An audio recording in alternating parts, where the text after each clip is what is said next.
welcome. Well, you know what? Let me put one of these in.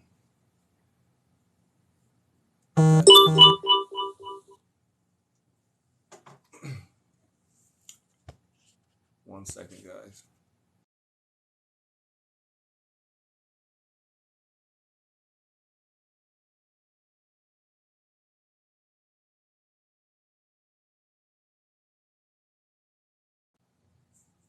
All right. Oh, why did it switch my shit?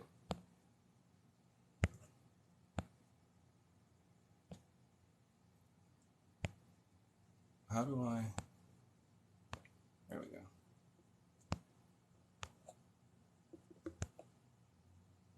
There we go. Say, why did it switch me? Okay. Welcome to the live. So it's a shame that I have to do this and go over this again. But my video that I did Monday, because it was after the Super Bowl, on the Super Bowl, in response to that, what I assume was a Christian lady saying that the Super Bowl was satanic. I had responded to her and pointed out how it wasn't satanic, and also gave sources, satanic sources, for people to check out, so that way they can take a look and see what an actual satanic ritual looks like. And then in response, I gave a challenge to the conspiracy theorists to in turn provide me with some sources where I can find the ritual that not Drake, that Snoop Dogg and Mary J. Blige and Dr. Dre and 50 Cent and Eminem, sorry, I forgot the last two, supposedly performed. And the comments on that video got a little crazy. So I went through the comments and I picked out 5 of the most commonly recurring sort of comments, I guess, that people are making, and I want to go over those. So that's what we're going to be doing today, and then of course we'll do the regular Q&A and talk about whatever you guys would like to talk about when it comes to occultism. But I have 5. Well, every time I try to, there we go. I got 5 questions here, and as you can see, it's just the questions. There's no answers, so it'll just be me off the top of my head with my own knowledge, responding to these sort of top questions. And of course, it's about the Super Bowl not being satanic. Super Bowl was not satanic. So the first one that I would like to go over, and also thank you guys for being here. You could be anywhere tonight, but you decided to be here, so thank you for that. And thank you, Balagoria, for being here. I see you in the chat, for your moderation services, keeping us clean. All right, so the first one. Someone brought up a really good point. It was not a valid point, but it was a good point. And they commented, so I had said that if you can't show me where the ritual that these rappers or these celebrities are doing in these award shows, these games, whatever, then they're not doing anything satanic. So someone had asked a pretty good question. They had asked, so if an artist is performing a song and I don't know the song, does that mean that the artist did not perform the song? So while that's a good point, it's not a valid point. And it's not a valid point because you know what a song is. You know how to go out and find and show me a song. If I was like, show me a song, you would be able to pick out a song and show me a song, and it would be a valid song that professional musicians would agree, yes, this is a song. They may not like the song, but they cannot deny that it is a song. Also, you can make a song. It won't be a good song, won't be a hit, but it'll be a song. But on the flip side, take all those exact same things, but remove song and make it ritual. Would the same still be true? Do you know anything about real occult rituals? You don't. If I were to say, show me a ritual, a real one, would you be able to? Probably not. If I were to say, create me a ritual, even a bad one, would you be able to? Probably not. And you probably wouldn't be able to show anything to any legitimate occultist. And so in that retrospect, that would be the professional musician counterpart. Anything that would resemble an actual ritual. So that's why that point, while it's a good point, it's not a valid point. You know what a song is and you can show me a song, but you don't know what a ritual is, and you wouldn't be able to show me anything like that. The only sort of ritual any sort of conspiracy theorists really know about are pseudo-Masonic. And I say pseudo because they don't even study actual Masonic sources. It's all these just Christian YouTubers that they watch. So that's really all they use for study. So even though the first one is a good point, it's not valid. You know what a song is. You can show me a song without being a professional musician. But I have yet to come across any conspiracy theorist that has any real knowledge of anything occult. So that was the first one. The second one is someone had pointed out, because I had said, at least ever since the video that I did on Travis Scott, I think, and that was back in October. So the video that I did on Travis Scott, ever since then, I've been saying that magic is by far and large repeatable. For the most part, you should be able to repeat what ritual someone else has done. And someone had commented that, magic is not repeatable. Take, for example, chaos magic. And I said, okay, I can see that. But the issue with that statement is, while chaos magic does have its aspects that are UPG and it's only for that practitioner, by far and large, chaos magic is repeatable for the simple fact that every single magician known to man probably has started out with like Liber, Null, and Psychonaut, which contains rituals that we've all done. So we've all repeated chaos magic rituals. Therefore, chaos magic is repeatable. Phil Hine has all those shamanic books full of techniques that people repeat all the time.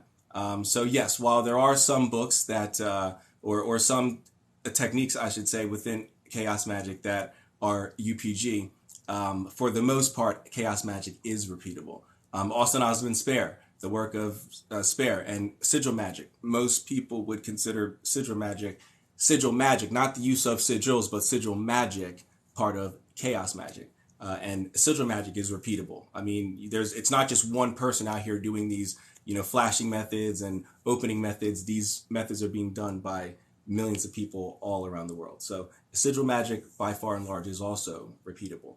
That point, I'm not sure why that person thought that chaos magic is not repeatable. The two most popular books on occultism are super repeatable, and they're chaos magic books. Or at least the two most popular for beginners that I see floating around, recommendation, topics, which is Liber, Null, and Psychonaut. Let's see here. Travis Scott.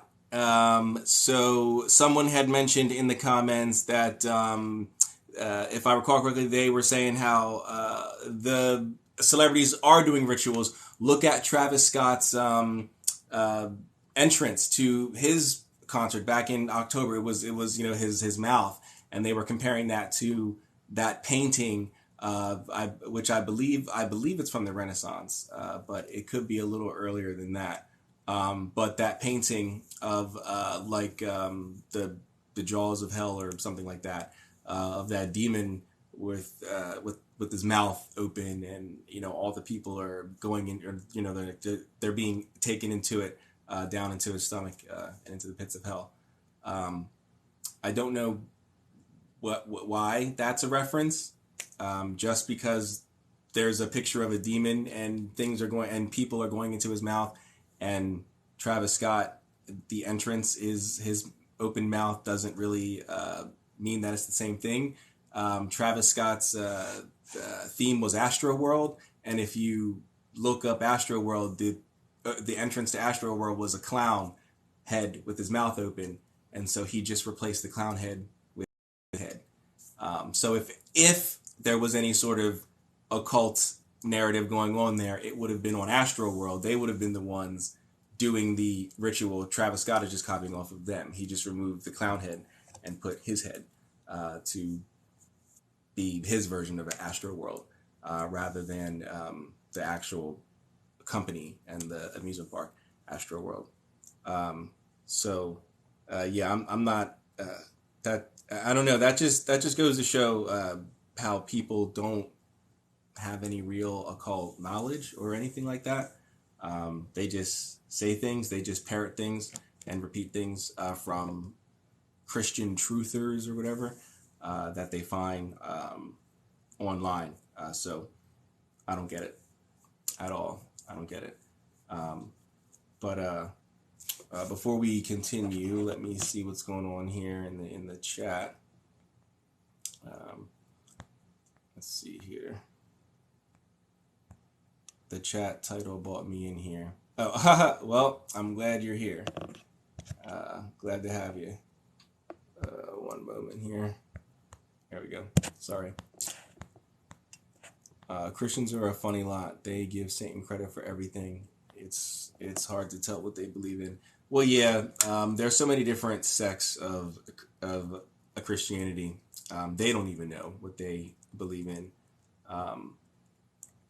So in occultism, we do have debates and we do argue amongst ourselves, but we do have a cohesion at our core. Our base theology and cosmology and cosmogony all seem to have a very perennial nature, and that most of it all derives from shamanism.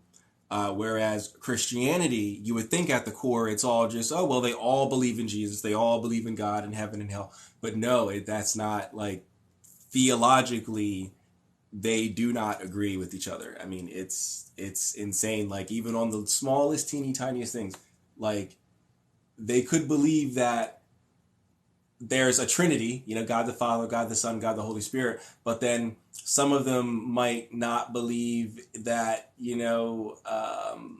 that the Son is separate from the Father, or that the Son was not eternally begotten. He was begotten in time, and so therefore he was only made God by God the Father's own divine providence. He's not originally of God. Like there's these little teeny tiny differences that make each of these Christian sects way, way different. And so they don't even know what they all believe. It's insane. And then they even have people who still consider themselves Christians, but contradict traditional Christian theology, such as the Gnostics, and their different sects. Some of them directly, like the Sethians, or is it the Sethites? No, aren't the Sethians Satanists? Or is that the Setians? And the Sethians are the Gnostics. I don't know. But the people who follow after Seth, and the Simonians and the Ophites, and then there's some that seem to go along with Christian theology, but differ on who the Messiah is, or excuse me, who the messenger is, such as the Johannites. And then there's certain people who I don't know if they're considered Christian, but I don't think that they're their own religion either.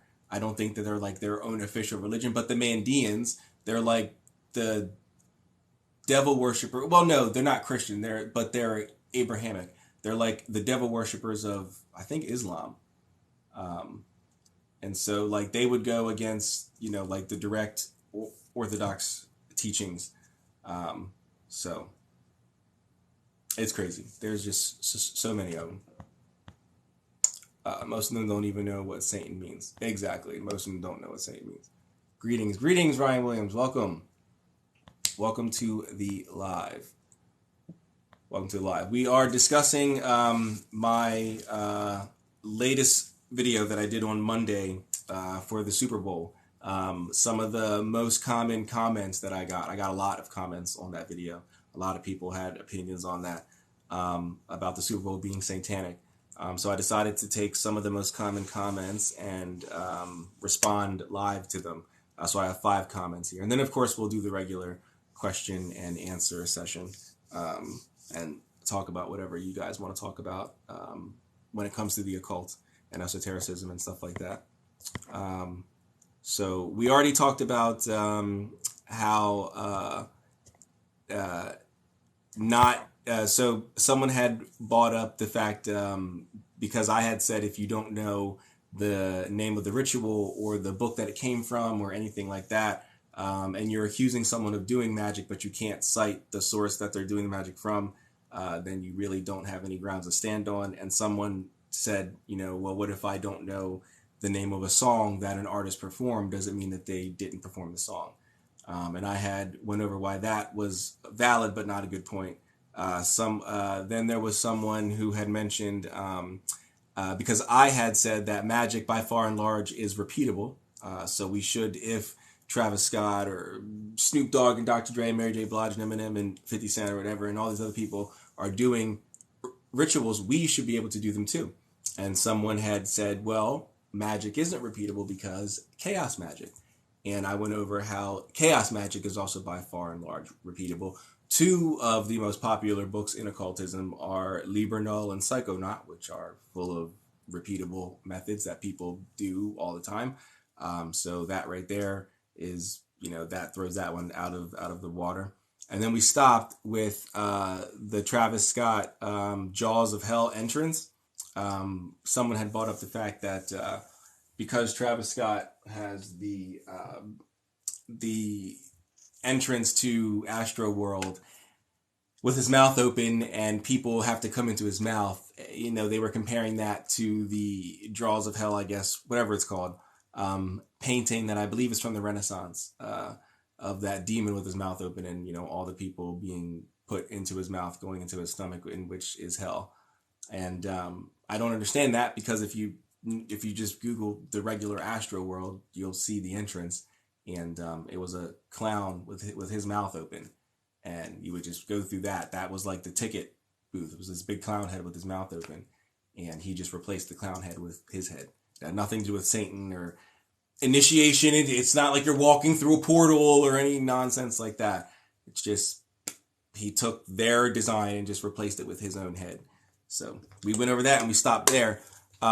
Next, we're going to go into someone had posted that in response to me saying that magic is repeatable. Someone had posted that people can make their own rituals, and so I'm going to respond to that one right after this.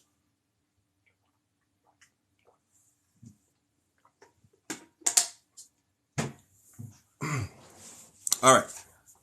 So someone had posted, people can make their own rituals.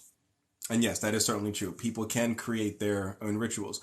But the issue with that is that the rituals, unless you're a new ager and you believe you can just do whatever you want, they still have to follow the rules of occultism. And I don't recall seeing any occult symbology, like real occult symbology, not a random phoenix. Okay, not some random bull or something like that. Oh, the bull is the devil. No, I mean like actual occult symbology or esoteric symbology or anything. I didn't see anything that would indicate any actual occultism being done at the Super Bowl. All I saw was a good time. I didn't see any occult anything. And yes, yes, you certainly can create your own spells and your own rituals. They have to follow the rules, and I didn't see any sort of occultism there, so therefore there would have been no ritual being done by any of the celebrities out in front of anybody anyway. So that would be the response there. Let me see here.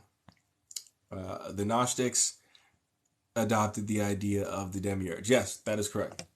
They gave us the idea of the Christian God. He may be the creator of this world, but he's not like the overall deity. There's someone above him that he's either ignorant of or knows about and just chooses to lie about and keep us ignorant of. But either or either way, they say he's not the original, like, overall super king God. I'm so sick of people scanning TV music and trying to find symbols in finger placement and such. Yes, it's ridiculous. And welcome, Paxton. I hope you're doing well, Mr. Dickerson. Welcome. But yes, I do not. I don't understand that either. I don't understand why people think that. And I mean, again, like they can't show me anywhere where this is, satanic. Like, they can't show me anywhere where that is written down anywhere by a Satanist, that if you want to show your allegiance, or if you're in a ritual and it, do this. They can't. There's nothing like that. I don't get it. Or this or anything like that. That originates from rock and roll. Yes, Anton LaVey did it, but that's from rock and roll. Before Anton LaVey, no one did it, and there were certainly Satanists before Anton LaVey. I already mentioned the Mandeans, so there were people who worshiped the devil way before LaVey. There is Ahrimanism, people who worship Ahriman, who's from Zoroastrianism, which certainly predates Christianity, so that would obviously predate Anton Szandor LaVey, because he was only from like the 70s. Yeah. I have dozens of songs that are far more ritualistic than what we saw at the Super Bowl in Travis. Yes, I would agree. I don't get it, man. It's like I don't know. I don't get it. I can't think of a logical connection there. So, I don't know. They don't even know how to ID what they're even comparing something to. Exactly. That's the problem. They don't, like, if I were to actually give them, I have the dictionary of occult, hermetic, and Rosicrucian symbols. And you would think that a book like that would cover the vast majority of symbols used in at least Western occultism. And I don't recall seeing any of that stuff in there, and I doubt that any conspiracy theorist would be able to compare any of the symbols that they claim celebrities are doing in photo shoots or music videos or movies or on stage or whatever to a legitimate occult or mystical symbol. So craziness, absolutely craziness. I only saw color correspondence, and even that's a stretch. What do you mean you saw a color? I wasn't looking for color correspondence, but what do you mean by color correspondence? What did you see specifically?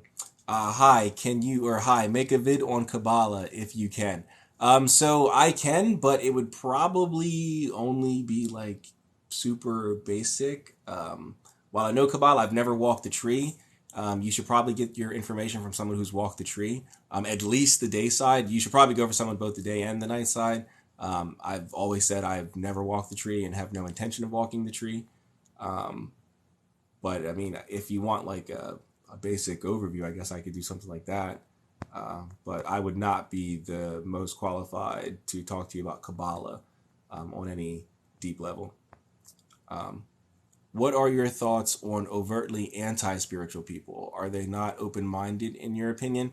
It would depend. I mean, I don't want to blanket them all. I think some people just might not know. Like, I've talked to people who, at the start of the conversation, they were like, nope, there's no spirits, there's no God, nope, it's just us, and then we die. But then by the end of the conversation, they're like, all right, I can I can kind of see where I can agree that they're, I mean, they won't go as far as saying, okay, angels and demons, but okay, I can agree that there might be conscious energy. Well, that would be a spirit, but, they won't go as far as that, but, okay, I can agree that there's conscious energy and that, okay, you can sense things and, so they'll do that. But I don't know. I mean, it would depend on the person, I guess. Um, Certainly, some people are not open minded at all, and they're not willing to hear any other perspective or anything like that.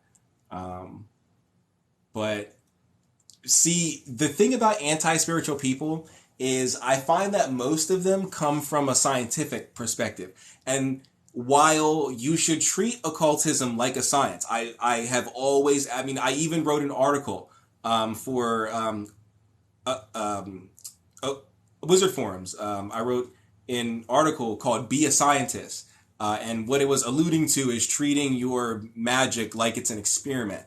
Don't just give up after the first try, especially if you're a beginner, a novice, a skeptic. Don't try one spell; it doesn't work. I guess magic doesn't work. Well, no. When you were a kid learning how to ride a bike, you fell once. Well, I guess bike riding's not real now. No, get on the bike and try again, and eventually you learn how to ride a bike. Well, keep trying the magic, and eventually, write your results down, record them, go back over it, substitute, see what works, see what does, treat it like an experiment. The issue with coming at it from a purely scientific perspective is that most people want to do the science from an observational perspective. They want to observe, they don't want to participate. And the issue is that spirituality, for the totality of it, not by far and large, the totality of spirituality is experiential. You have to participate. You cannot be an observer of spirituality, or else all you're going to see is someone meditating, or all you're going to see is me with my wand drawing symbols in the sky saying Hebrew names. That's all you're going to see. You're not going to see, blue letters coming out and sparks and symbols. This is not a movie, so, and that's what they want. But unfortunately, spirituality, not just occultism, spirituality it's not spectator sport. You have to participate. You can't sit back and watch. The spectatorness of spirituality is when you're reading or learning from your mentor or you're reading. That's the spectatorness of it. But eventually you got to get in the game. And that's the only way to prove it to yourself. You have to get in the game. And they want to be a spectator and with their notebook sit there and observe as you do it, as you prove it, rather than them taking the time to cultivate their own abilities and doing it themselves. That's the issue. And that's why I think it'll be a long time before science and spirituality catch up to each other, because they should have already. There was a time when science and spirituality was almost like this, when things like astrology, when things like alchemy were taught alongside of mathematics and physics and things like that. There was a time when that was a thing. And then, religion, monotheism took over. And so that stuff was sort of eradicated. But even back then, they couldn't really use science to explain alchemy, and they couldn't use alchemy to explain science. So I think it'll be a long time before there's any sort of bridge. But that's the problem with anti-spiritual people. They want to observe rather than participate. And unfortunately, they have to participate. No matter how much they don't like it, no matter how much they want to whine and cry and make all kinds of excuses, they have to participate. So I can't show you nirvana. So there's an axiom in all of spirituality, but you mainly hear it in Christianity. You will know them by their fruits, right? So now for the occultists, you're not going to see me do magic. You should know it by the knowledge that I give. And I mean, unfortunately, you're not in my life, but if you're one of my friends, by the life that I live, things like that. Damn, I forgot where I was going with that. Damn, I had a good point and I just lost it. Well, that sucks. Well, damn. Well, I guess I hope that answers your question. I was on a roll there, and I lost that. Oh well. Um, one group cannot own a color or sequence or finger gesture or arm placement or fruit or. Yep, I do agree. Do you ever find it a battle between God and witchcraft? I do not.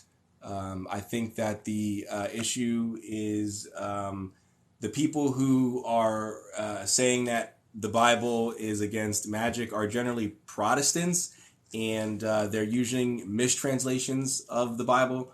For example, in Exodus, when it says that thou shalt not suffer a witch to live, I believe it's Exodus. It's the original translation in the original Hebrew isn't witch or any sort of magical practitioner. It's actually liar. Thou shalt not suffer a liar to live. So someone who is deceitful and doing all that. It had nothing to do with magic or occultism or even paganism or polytheism or any. It had nothing to do with religion. It was a moral thing. And elsewhere in the Bible, when they mention witchcraft or sorcery, the Greek uses the word pharmakia, which is where we get pharmacy and pharmaceuticals from. So it's referencing the mixing of herbs and things like that to create different medicines and all of that. That's what it's talking about, not really witches and actual sorcerers and everything like that. It's more along the lines of like alchemy, essentially. You shouldn't be doing any sort of alchemy according to the New Testament authors. So no, I don't think that because we have stories of people in the Bible doing magic. Now, of course, the Bible doesn't call it magic because you have to stick with your narrative. So they just say that Moses did these things. They don't, really call it anything. The Christians call it miracles. He did miracles. Stop it. I mean, it's magic. You can call it whatever you want, but he was doing magic. Moses did it. Aaron did it. Elijah did it. Plenty of, I guess you could say Jesus did it, depending on how you look at Jesus. So, yeah. No, I don't find any sort of issue with reconciling God and occultism. Not at all. That's how I feel, but I feel like I get pulled in both directions. Well, I think you would just have to...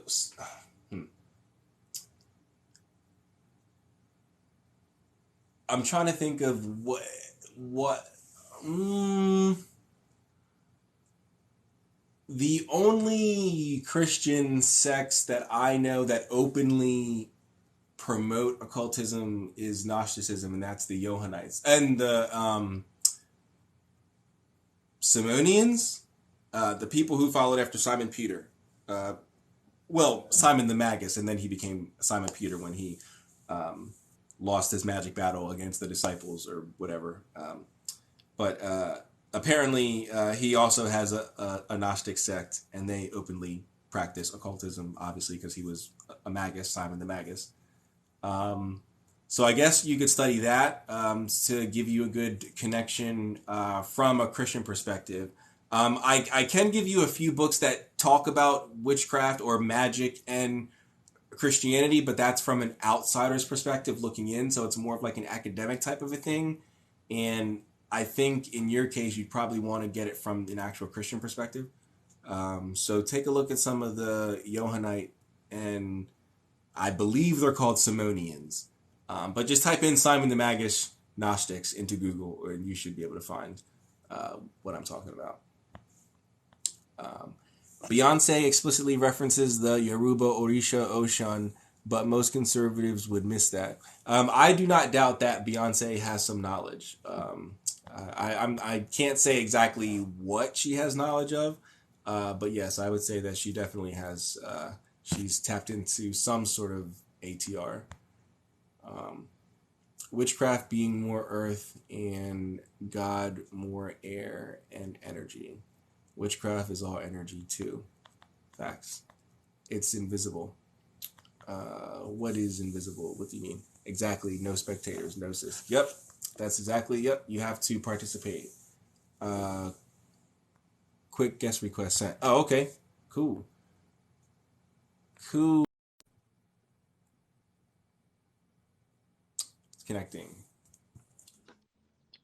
Connecting. What's going on? How are you? Great. Can you hear me? I can hear you. Yes, okay, I can hear good. you. I wanted to say just one, you nailed it right there for any of his listeners. And if you don't already know, yeah, how could I possibly watch you eat food and decide what it tastes like? Like that makes no sense. We don't even have to talk about it. That's a no-brainer. That's it. Exactly. It's just fact. I don't care what it is. It doesn't even have to be magic. It could be a number of things. Like, yeah. Matter of fact, what doesn't work that way?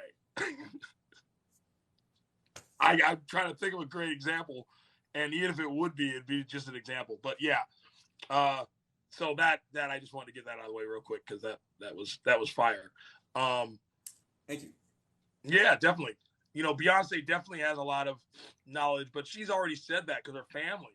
She has I didn't know that. root workers in her family. She has I didn't know that. root workers in her family. Oh wow! See, yeah. I've heard rumors that she's done certain things to certain people, but that was always on the rumor mill. I never gave it any sort of credence. The only celebrity I know for a fact is into like ATR is Azalea Banks.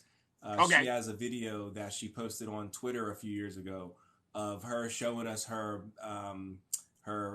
prenda. She had a closet with the spirit pot with all the bones and the machetes and the blood. Yeah. She had all the chicken blood. I mean, some don't hide it, you know. Yeah, so she was very open about that.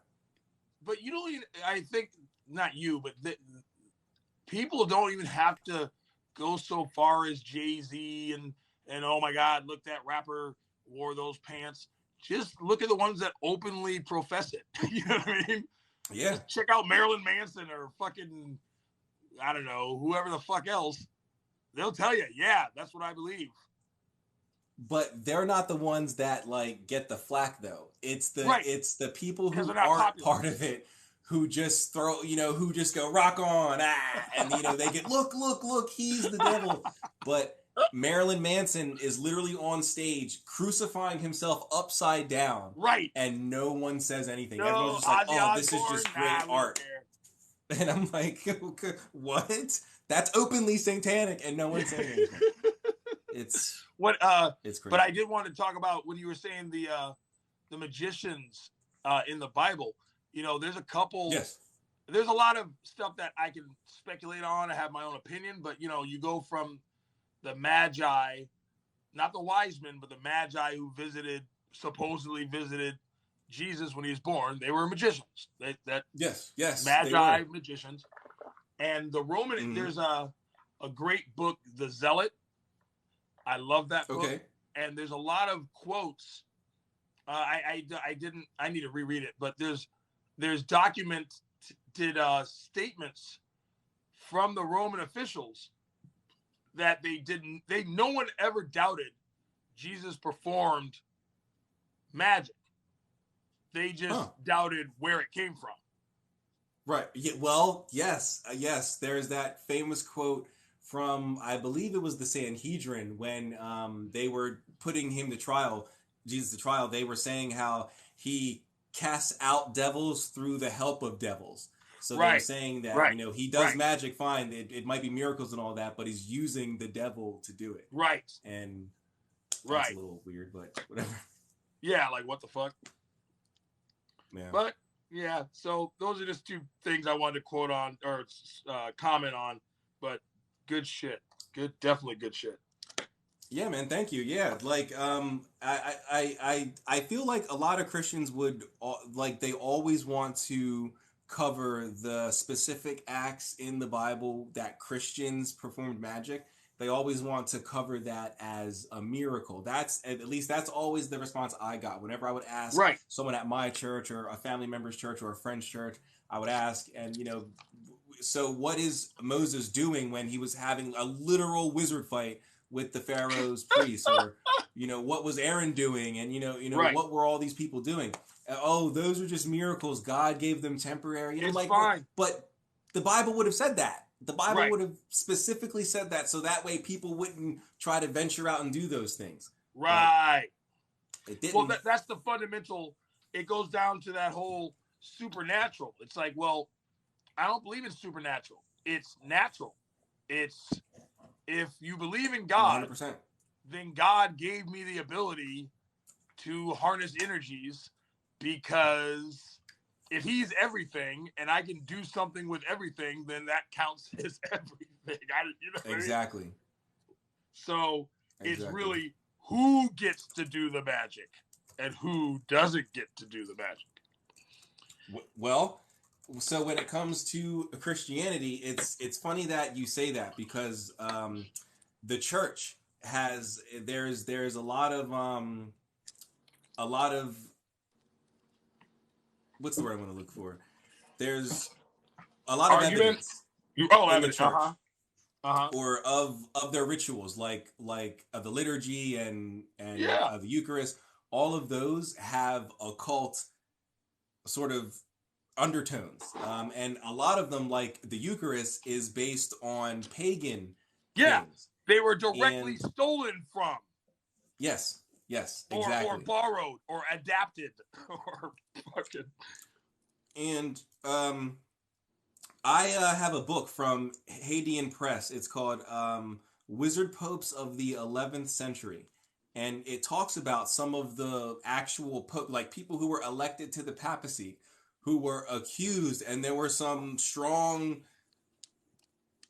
accusations with some strong evidence that these popes were actual practitioners of occultism. I mean, we have the grimoire of Pope Honorius. We've got the Enchiridion of Pope Leo III.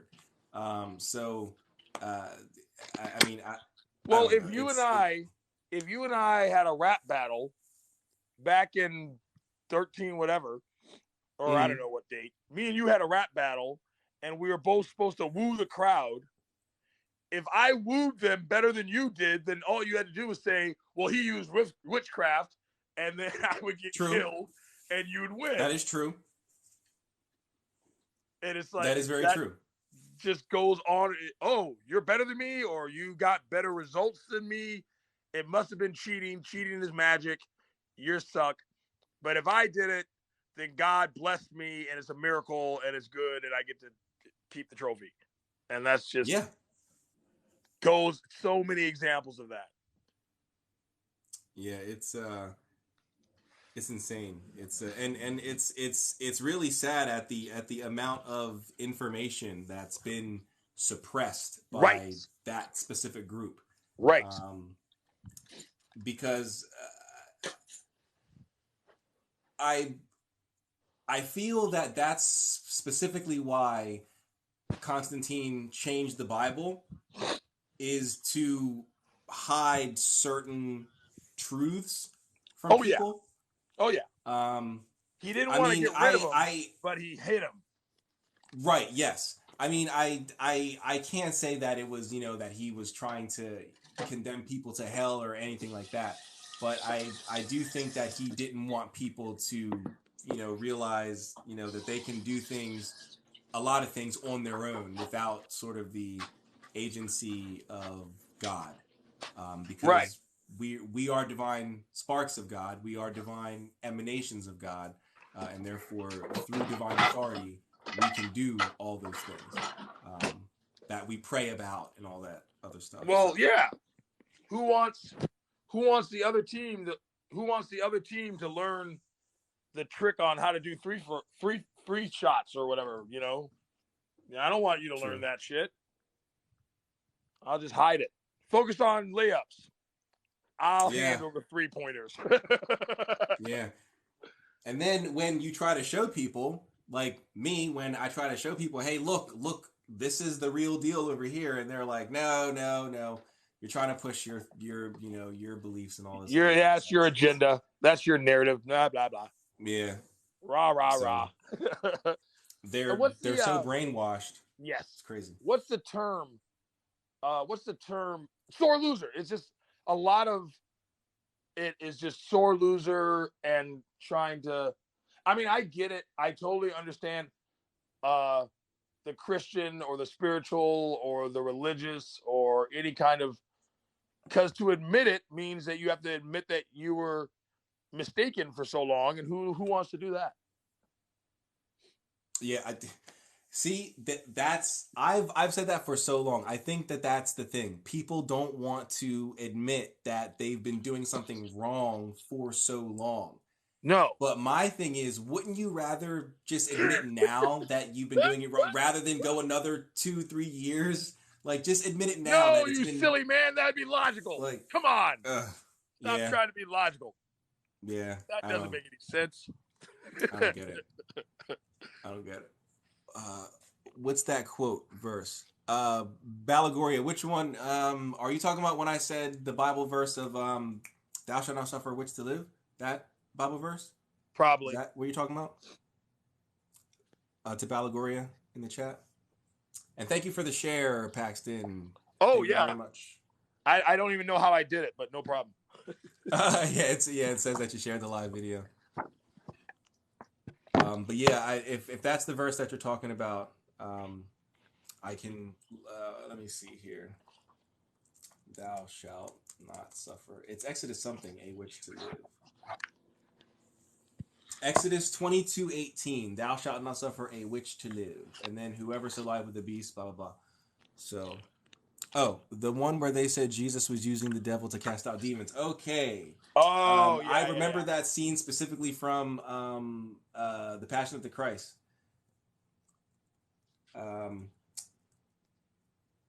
What do I want to Google here?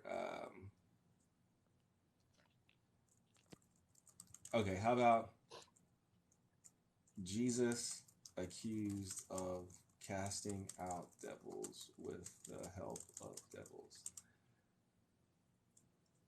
Okay, Matthew 12:24.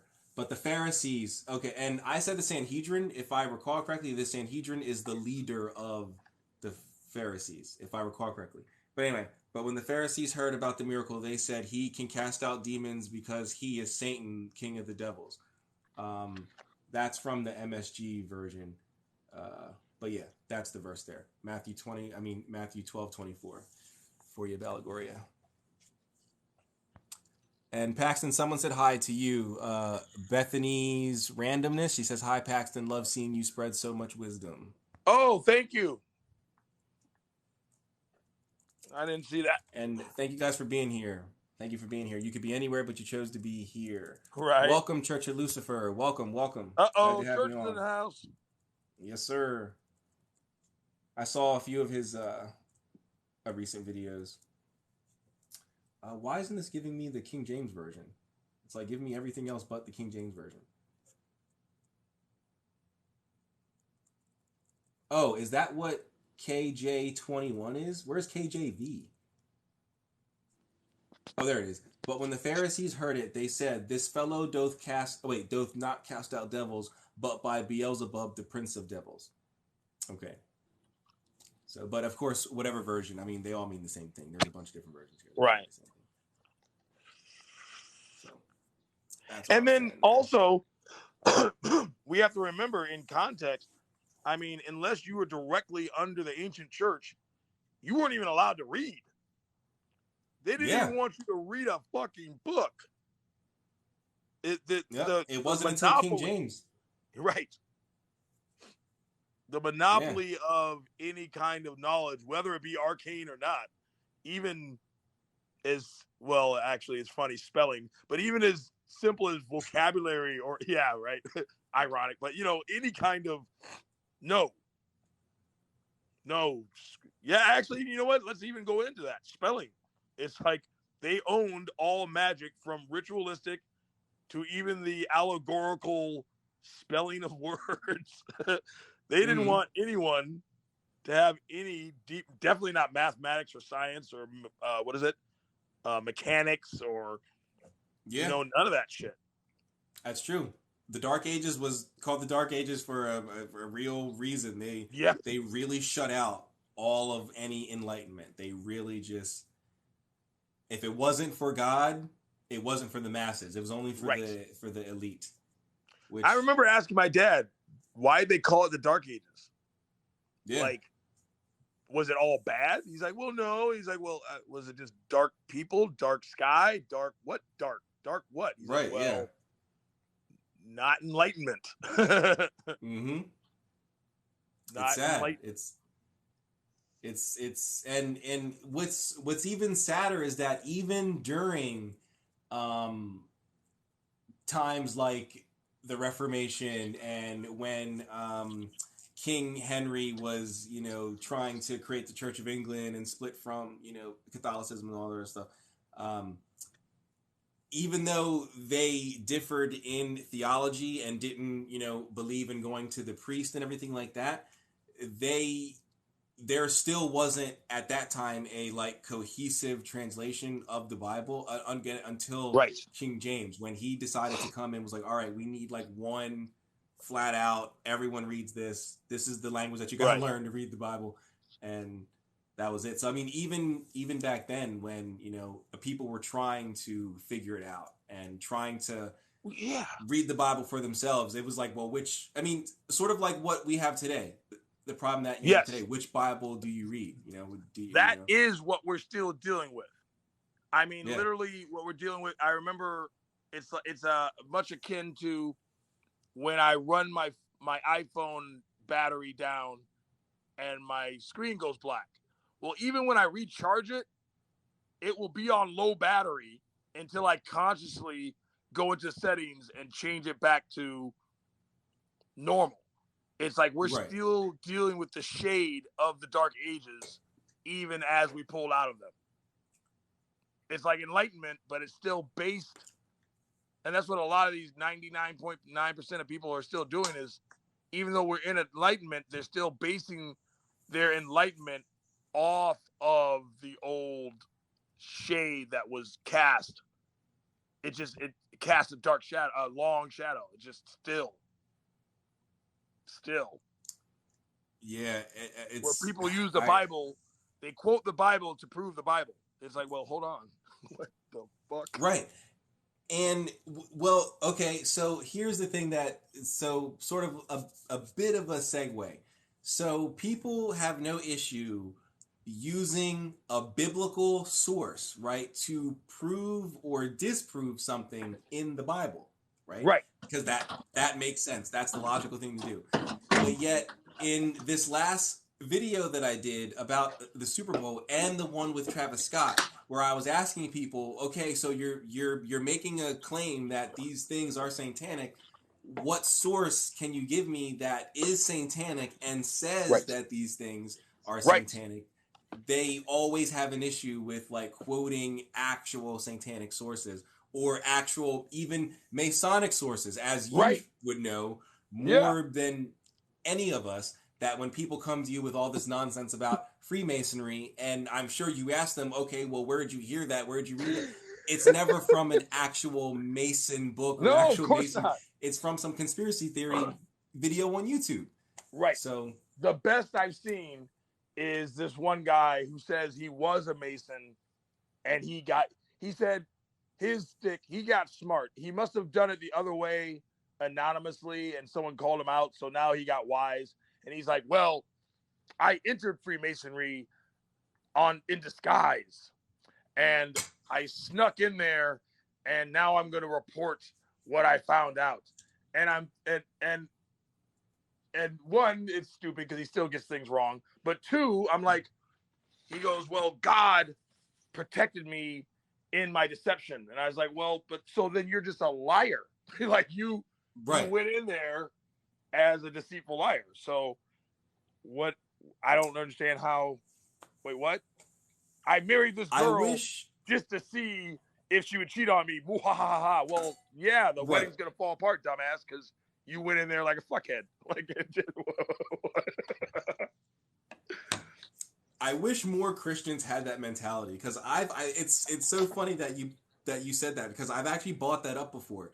That like I wish more Christians had the mentality of like believing that, like, if you're so Christian and you believe that your God is so powerful, more powerful than any other God, then you should have no issue studying or even practicing Right. occultism, Freemasonry, reading the books. Just pray for protection. Put on, Super like, they protection. even in their Bible it says to put on the whole armor of God Right. and seek the sword, which is the Bible. Right. You're So good. You're straight. yeah, You're covered. exactly. And You're a take the narc. sources that I give you and read them, and then you'll see that all these conspiracy things that you're trying to shoot at me, it's all nonsense. But they Right. never want to Well, do it. but They're they always got like, that oh, covered. well. Nope, they got it I'm covered like, because if they were really, they wouldn't do it. But you know what I mean? They always have the back door. Just like yeah, I Paxton, don't you get it. don't But at know. least your guy Yeah. said that he was protected. Yeah, At least yeah, he yeah. He believed at it least enough made to something up. actually do something about it.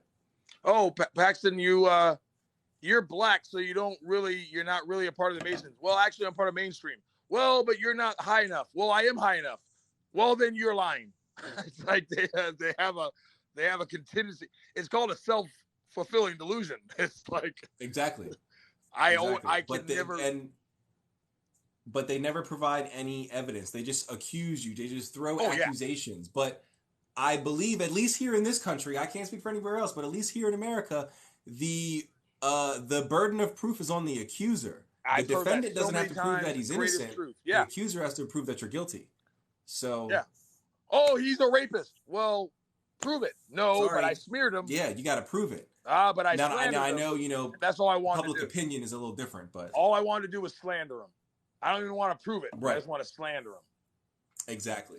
Because we don't agree, you're the bad guy now. Because you Right. don't agree with me, you're the bad guy. So now I have to Right. put you down. Was he convicted it's of childish? right? Was he convicted of rape? Nope, but he was accused. Well, that's enough for him not to be mayor. Done. That's it. Done. Perfect. It's insane. Because that's what I wanted anyway. Because It's insane. yeah, very. Which kind of goes back to what you were saying earlier when I brought up the wizard popes of the 11th century. You were saying how, like, if I just didn't like you, like if Yes. you did something better than I did, I could just accuse you of being a witch or an occultist, and you would have been condemned and then I could take Killed. your job, or Yeah. Killed. Yeah. Well, So, that's what they did to the Templar Knights. It's like they made a lot of money, and they're like, "Well, we're kind of broke. They're making a lot of money. Blasphemy! Blasphemy! Take his land, take his money. Oh, it's crazy. yeah, They never really accused any poor people of blasphemy because what the fuck are they gonna take from them? Exactly. What the fuck are they gonna take from them? Exactly. One person to study that does this is actually my favorite pope, but he was a bad person. Sure. But I don't know. No. The Borgia Pope, Pope Alexander Sextus or whatever. Pope Alexander Sextus. But the Borgia Pope, Rodrigo Borgia, he was known for that. He would so first of all, he bribed his way into the papacy. But once he got there, any of the people who was against him getting into the papacy, what he started doing is he would start issuing excommunication orders, or like he would find reasons to diminish them, or get them out of the church. And because they were cardinals, he was able to confiscate their wealth, and so he would take all that wealth and bring it for the church. And then so that's how he was able to pay for St. Peter's Basilica to get painted. He was the one that did all that. And the church would agree with him because he's bringing money in. Yeah, exactly. So right on. Yes. Yep. And actually the Borgia Pope, his son, Cesare Borgia, that's where we get our image of Jesus. Everyone probably knows that. That's where we get our image of Jesus from. Yeah, because before that, Jesus was a vague painting, or they did, that very, very strong-chinned, long flowing hair, surfer dude with a cool fucking goatee. Yeah, that's Cesare Borgia. Boy, he even looks like a Cesare Borgia. He looks like a Como Talibou Ferrajaka Eiffel Tower.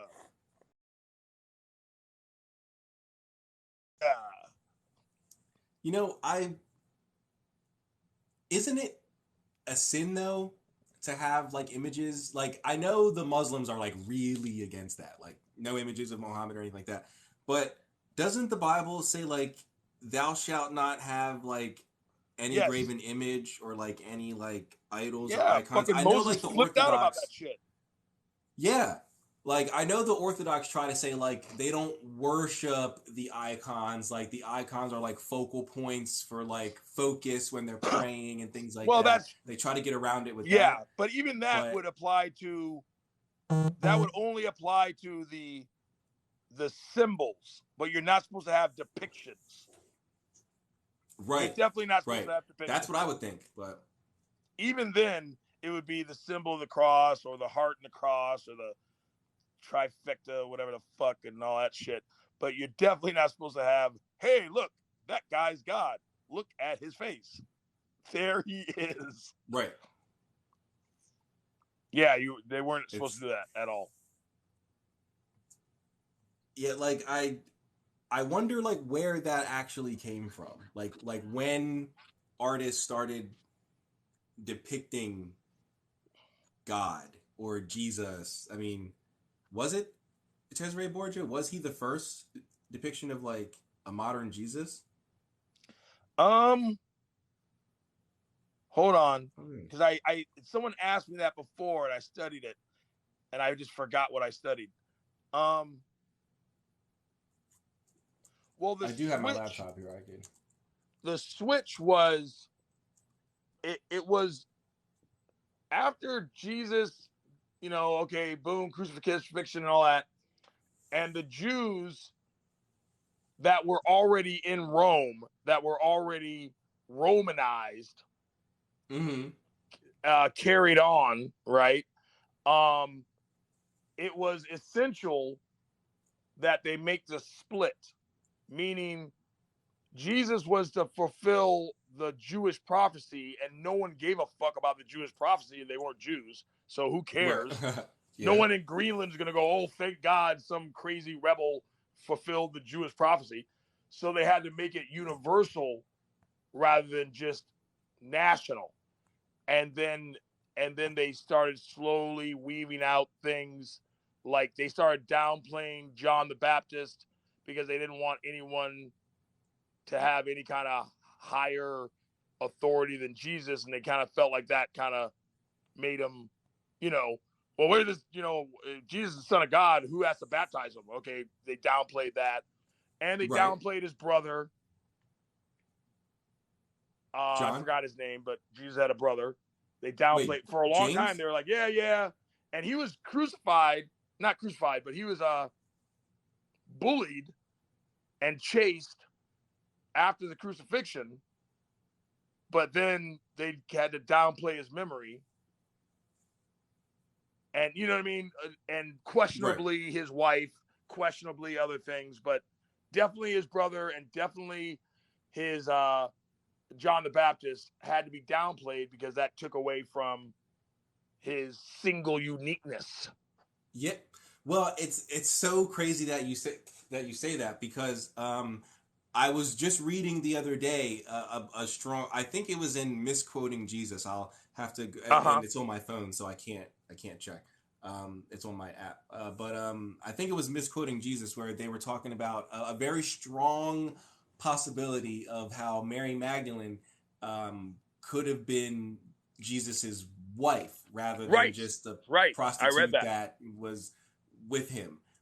Yes. First of all, Magdalene was not her last name. Magdalene Right. was where she was from. She was from a place called Magdalena. So Right. her name was Mary Mary of of, Magdalene. Right. right, exactly. And so people just shortened that to Mary Magdalene.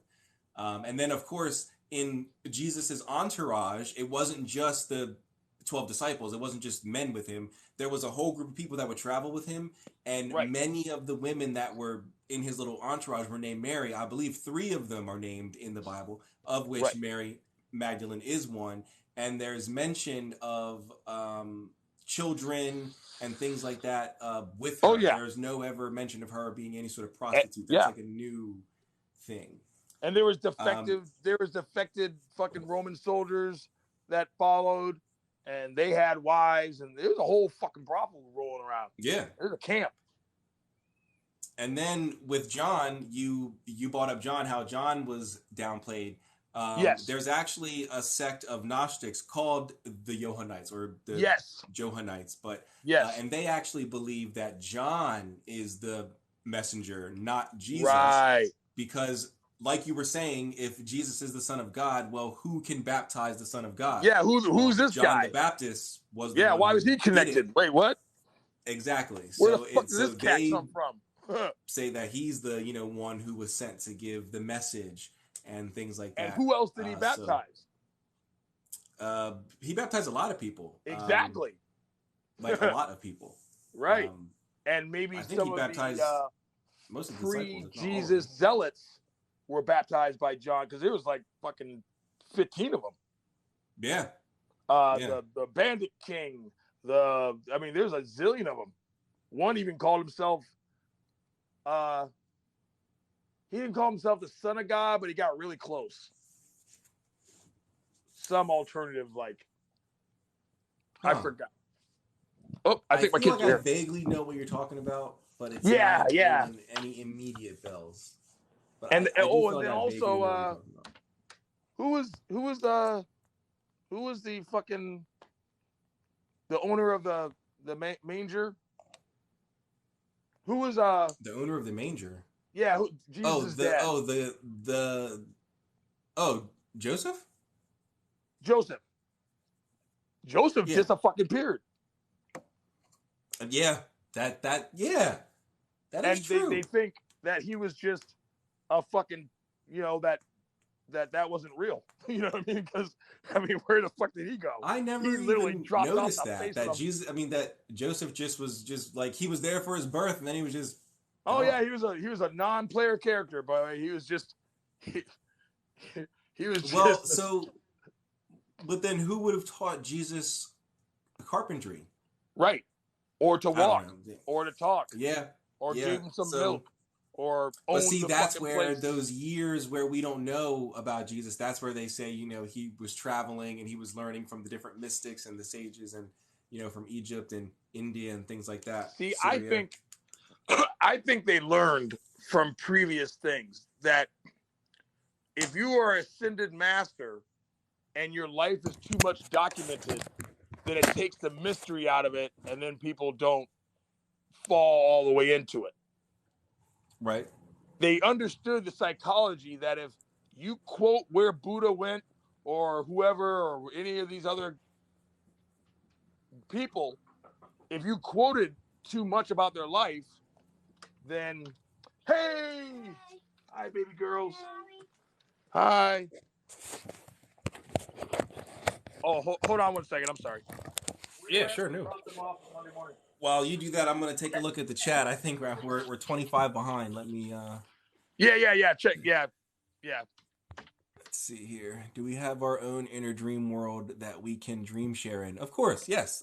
You certainly have your own inner world that you can experience during like meditations and stuff like that. But the dream world is certainly a very real thing, and dream walking is that's what I've always heard it called. I'm sure someone else might have a different term for it, but dream walking, where you're able to venture into someone else's dream, and they would actually, if they remember your dreams, because scientifically most people forget their dreams within 10 minutes of waking up, unless you actively write them down on a daily basis or whatever, and work your mind to remember them. Most people forget them.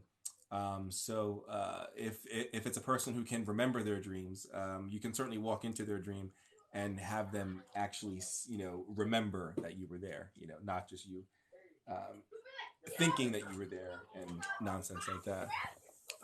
I ran into a bunch of Masons delivering pizza gold chains. What, really? You were delivering pizza gold chains and you ran into a bunch of Masons while you were delivering? That's cool. How does color matter? What do you mean? How does color matter? You can paint knowledge or you can't paint knowledge. What do you mean? I'm not sure. Maybe that was in reference to something we were talking about a while ago, because we're a bit behind here. So, excuse me. Thank you. Thank you for the rose, Benner. My Yeah, you grandma did. loves that movie. I changed the idol to icon and said it was venerated and not worshipped. That's generally what they That's do. funny. Super Bowl was a coronation. A coronation of what are you talking about? Of what? Uh, hello. How are you? How are you? It was during Spanish Inquisition. Oh, you know what? Uh, Can I address this guy real quick? yeah, sure. He, Who? he wants to know if I a black Mason, and then he did the cry face. Oh, yes, I see it. Jolion. Yes. Yes. Julian, please don't let. I know. Let's see. How do I do this PC?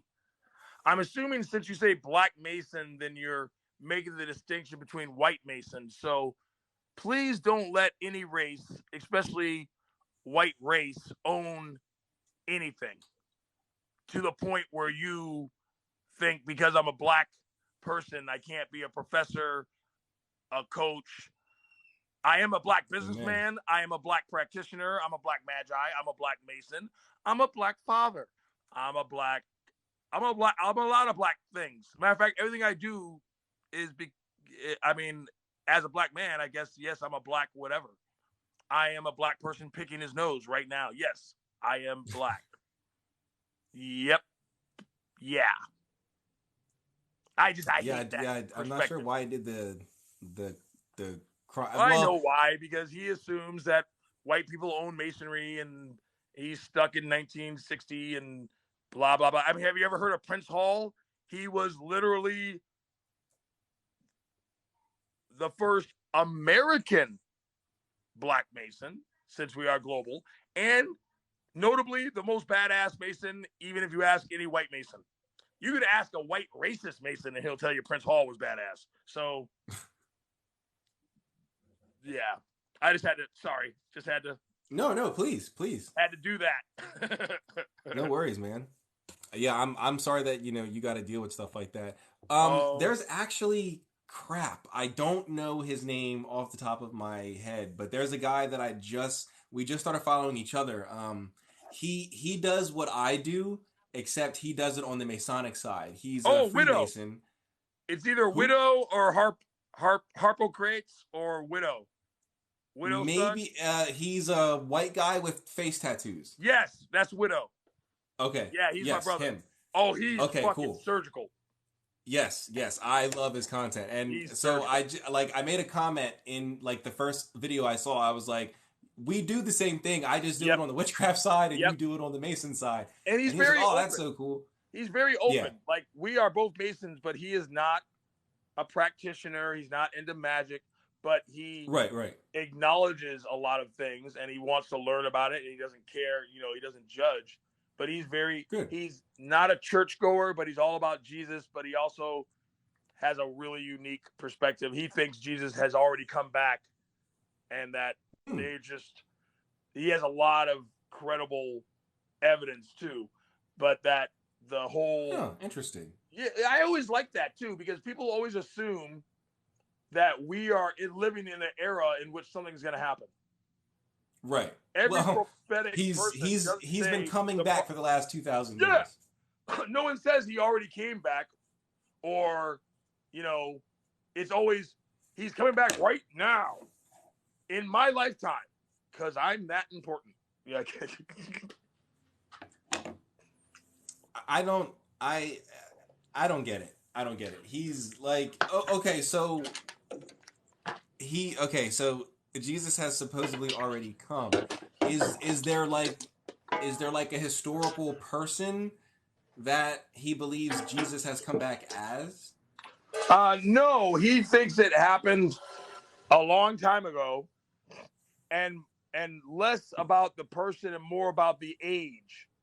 In that we are Okay. already in the age of things are rough and da da da and turning point and that that's what's going on, Right.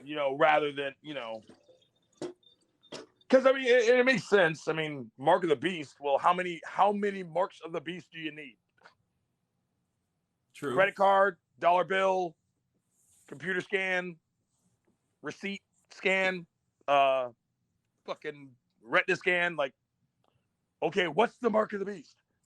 Boogie, boogie, boogie, Oh, boogie. don't forget the chip in your hand. Oh, the chip in your or hand, the chip in and your your brain. ear, and your eye, and Yep, the chips.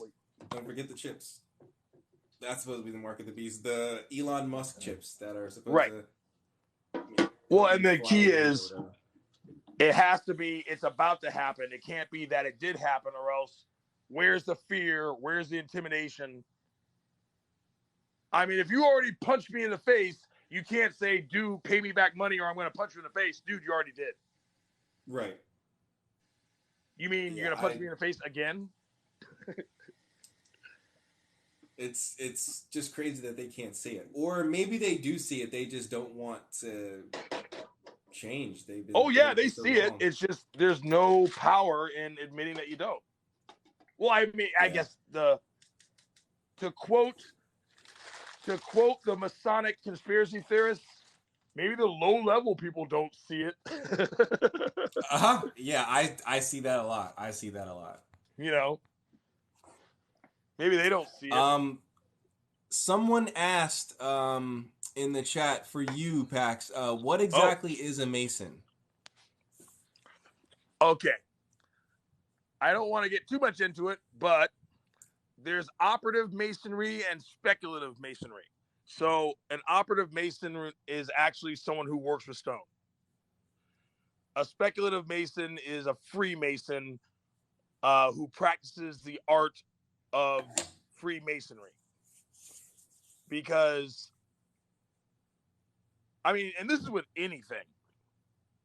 No one who knows any kind of truth just says this is the truth. They disguise the truth within their craft, their art.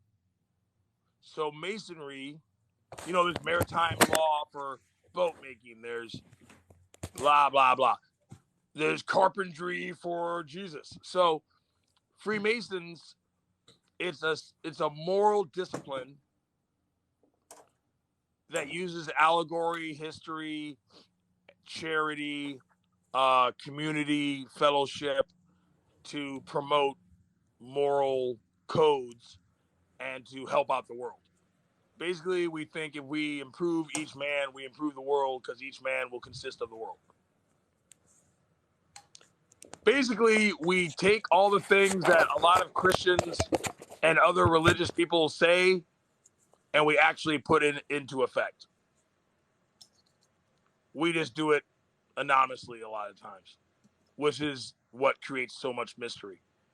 And I don't want to just pick on Christians. I mean, I got on the fucking spiritual TikTok world too. It's like, dude, all right, stop hoarding crystals raped from the earth and fucking, I'm glad you have $8,000 worth of crystals. Can you sell some of those crystals and actually do things like feed the homeless and help out children's hospitals and help people rebuild their houses? And are you putting this shit into real effect, or is it just really cool rhetoric to sing songs to and to read tarot cards? And so can I just say something crazy about? So I'm not going to. I've said her name before, but I'm not going to say her name here. But there's this new ager on YouTube, and she's also on TikTok. And she claims to be able to channel entities. Fine. But she also claims to be able to astral project and remote view and all this other stuff. And she said, I believe this was over the summer. She said that she had astral projected over to Buckingham Palace over in England.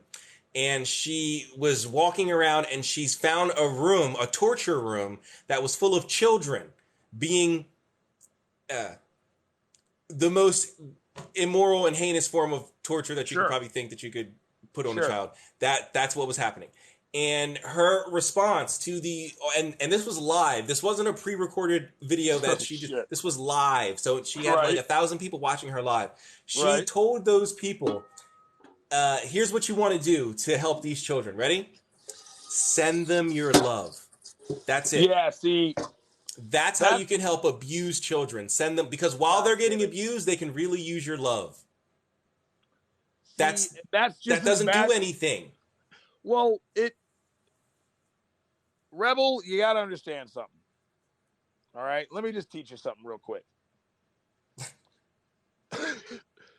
As imaginary as her projection was, is as imaginary as a problem she saw, is as imaginary as a solution she's giving. It's all very consistent. Exactly. And I congratulate her on her consistency. Let me move over here. This light keeps flying. There we go. Maybe that's better. Well, isn't that the way? I mean, why wouldn't you promote an imaginary problem so that you can find out by imaginary means and then give an imaginary solution? That's genius. Exactly. That's like Ghostbusters. Exactly. Fuck yeah. Perfect. Now, I'm not saying I don't believe in astral because I astrally project myself. I'm not saying that there aren't people doing horrible things to children. And I'm not saying love doesn't send vibes, but I'm just saying, hey, girl, why don't you put down the espresso? Don't get another fucking cool belly button ring. And how about you put in some real work?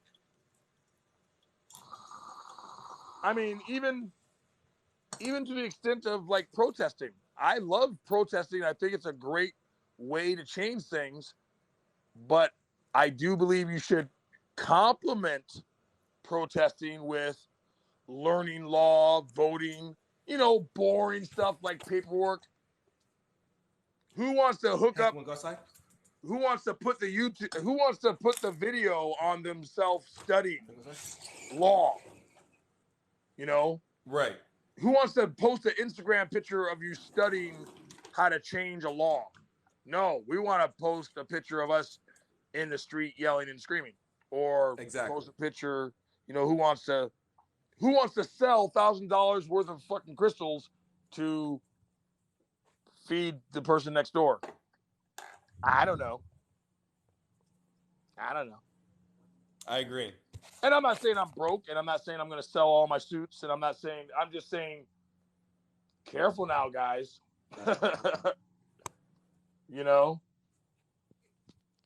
Yeah, I don't get it. But all the crystals in the world don't make up for doing actual shadow work. Right. Doing actual work. Actual I think I have a video about that. Actual work. Yeah. People don't realize that. People don't realize that things take actual work. Crap. And you know what? I didn't realize it. I have a very good friend who owns an occult store, and I was telling her, I bought this and I bought that, and she goes, Paxton, and she pulled me aside. She didn't do it in front of everybody. She said, do you know if you are getting those crystals through a copacetic method? Because a lot of those crystals are getting raped out of the countries that they get them from, like blood diamonds, because they know rich Americans will buy them under the guise of spirituality. Do you know you're getting these things correctly? And if you want a crystal and believe that crystals have energy, then imagine the kind of energy they have when you're displacing a whole culture, tribe, or people to destroy, to mine, because you have to mine these crystals. They don't just find them. You have to mine them, and that means factory, tractors, people, stuff, uprooting, move your house, fuck you, we're taking this shit from your earth. That's a lot of stuff going on. People don't see that. All they see is the end product. That's very true. Oh, man. And I didn't. I never thought of it. I didn't. I honestly, I did that with diamonds. I did that with like sneakers. I thought about it with other things, but for some reason, I had a blind. It didn't occur to me. It didn't. I was like, oh, shit. That's a good fucking point. Yeah, it is a good point. I think I have a video on that about actually doing the work, because I see a lot of people on live, and they have walls and walls of crystals, and they can name every crystal and Yeah. things like that. But when it comes to actual practical usage, how do I use the crystal other than just Oh, carrying that it with too. me when Yeah. I'm going about my day? They Yeah. they don't know any practical usage for the What is the crystal. actual purpose of Uh, the? Yeah, exactly. yeah, so it's like, Yeah. so why do you have the knowledge then? Like, I mean, it's fine that you have the knowledge and it's great, but like if you're not going to use it, and of course, not everything you learn may be useful, but I mean, something that you learned about a crystal should be useful to you in some way, and I feel as though they don't have any useful information on Right. practically using a crystal. Right. So But yeah, so that's just what I masonry. found. Right. So I got off track, but I went on my rant. But yeah, so masonry basically it's a group of people, and for people who really aren't familiar with it, I make the analogy of karate. It's like, can there be a bad mason? I mean, there's no bad mason sect. They don't stay long. Can there be a lazy Right. karate student? Yeah, but he ain't gonna be in class very long. Right. Like they get rooted out pretty quick because not many people are willing to donate to schools and help out kids and da da da. You know, what I mean, it just they won't hang out that long. Just won't happen. Well, staying on the theme of Freemasonry, if you don't mind. No, sure. Oh, wait. Where was it? Wait a second. Wait a second. Someone had asked about joining Freemasonry. He was saying that his whole family is in it, and he's afraid to talk to his father about it, and he needs guidance. But I lost it. Where was it? Well, for that person, it's to be a Freemason takes a lot of work, but to be considered is actually fairly easy. You Google. It's Chad backwards. He Sure. says my whole family are Masons, and my cousin asked me if I'm ready to catch that train. Should I? I'm afraid to ask my dad, and I need guidance. Well, if you ask your dad, he'll say it's up to you. Unless he knows something that you don't, unless he knows something we don't know, like, you're a lazy fucker or you smoke crack or some shit that would taint. But all things being equal, if you're willing to put in the work, then start. And you can stop anytime you want. Believe you me, the lodge isn't dying for you to join if you don't want to. Because what people don't realize is most of the work of a Mason is us training ourselves to give a new Mason the best experience. So it's almost like we're putting on a play for you. If you don't want to come to the show, then we don't, cool. We can do other things. So a lot of our work is work for the new person. So it's not like we're like, yes, a new person. We're like, oh, wow, a new person. It's like, okay, we have to put in some more work. I'm not saying we don't want to. I'm just saying it's not like, we don't get a fucking cut from every new Mason that joins or anything. We're like, fuck, all right. So call your local lodge, Google them, call them up, say, when is your open dinner? They'll tell you, put on a shirt with a collar, look presentable, go down there, eat a free dinner, ask them questions, and they'll take it from there.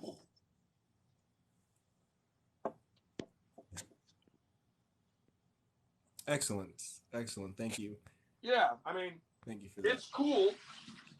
And you don't we don't want to ruin the experience for you.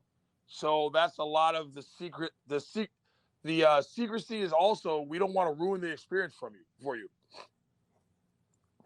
Like if you look up the shit on the internet, one, you'll get it all wrong, but you'll get just enough to ruin the experience for you. Like it's like watching the movie The Hobbit and never reading the book. or the Lord of the Rings. You're no Tom Bombadil. All the coolest parts are going to be gone. Yeah. And you'll Yeah. just You only get a partial perspective. right, and you'll be like, that was kind of lame. And then Yeah. even if you read the book, you'll go, oh, but it would have ruined the book because it's good for the story originally, but it ain't going to correct any of the bad stuff from the movie. If that makes sense. Very true. Let me see here.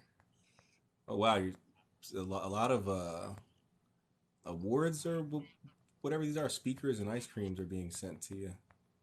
Oh wow! Do you not believe people can astral project? No, I do believe people can astral project. Casey Jones, but I do not believe that she can astral project. If I were to say her name, unless you're a New Ager, you would know what I'm talking about. She's one of those people who it's instant. You know, it's obvious. There's no prep. You're just instantly connected to the cosmos and the Galactic Federation, and just because you decided to. Right, exactly. Like right now, boom. Like this whole past hour, I was doing this live, but instantly, if I wanted to talk to the light, boom, I'm talking to them right now, boom. That's the kind of and that's how she astral projects. She would literally be live and go, okay, hold on. All right, well, I saw get the fuck out of here. Elves, and I'm like, come on, really? Like, really? So I don't believe she can astral project, but I do believe people can astral project. I believe I do not astral project. I shamanic journey. Yeah. But people can certainly astral project. Hey, Mystic. I mean, obviously we can't really answer this question, and it's kind of rude, but I want to ask it anyway. Sure. Would you agree that maybe, I mean, to be fair, I say 50, but honestly, I want to say like 85% of people who think they're astrally projecting are really just lucid dreaming? Yes. Astral projection and lucid dreaming are almost the same thing. It's kind of scary. So yes, there are many cases where people feel as though they've successfully astral projected, but they ended up falling asleep and now they're lucid dreaming. So yeah, yes.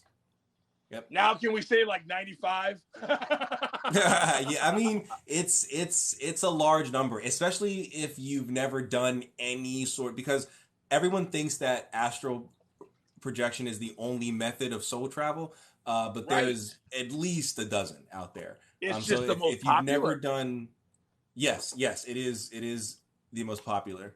But if you've never done anything else, and that's the first thing that you're coming at, and you're a novice, it's probably going to happen. I would say probably expect it the first few times. But I also think a lot of people get afraid of that falling feeling, and they wake themselves up. I think a lot of people don't just let it happen, and they wake themselves up. I do agree with that. Yes. Yeah, I mean, the way she's just from what Mystic said, the way well, actually, from what he said, but now since he gave the visual of her just going, "Hold on, I'll be right back." Right. Yeah, it's crazy. It's insane. There's no like actual preparation. Like, and if you go read any astral projection book, any book on astral projection, none of it's going to tell you it's instantaneous. None of it's going to tell you that. It just doesn't make any sense. Hey, Mystic, I got to help my daughter out with her homework. Okay, I'm back. Wait, hold on. What did you do? Like, what? Right. What? Wait, what? And that's just homework. For anyone interested, here's a good book on it. Oh, crap. Well, I don't know. It's called Between the Gates: Lucid Dreaming, Astral Projection, and the Body of Light in Western Esotericism. Check that out by Mark Stavish, the owner. My favorite is Astral Dynamics. Oh, Robert Bruce. Yes.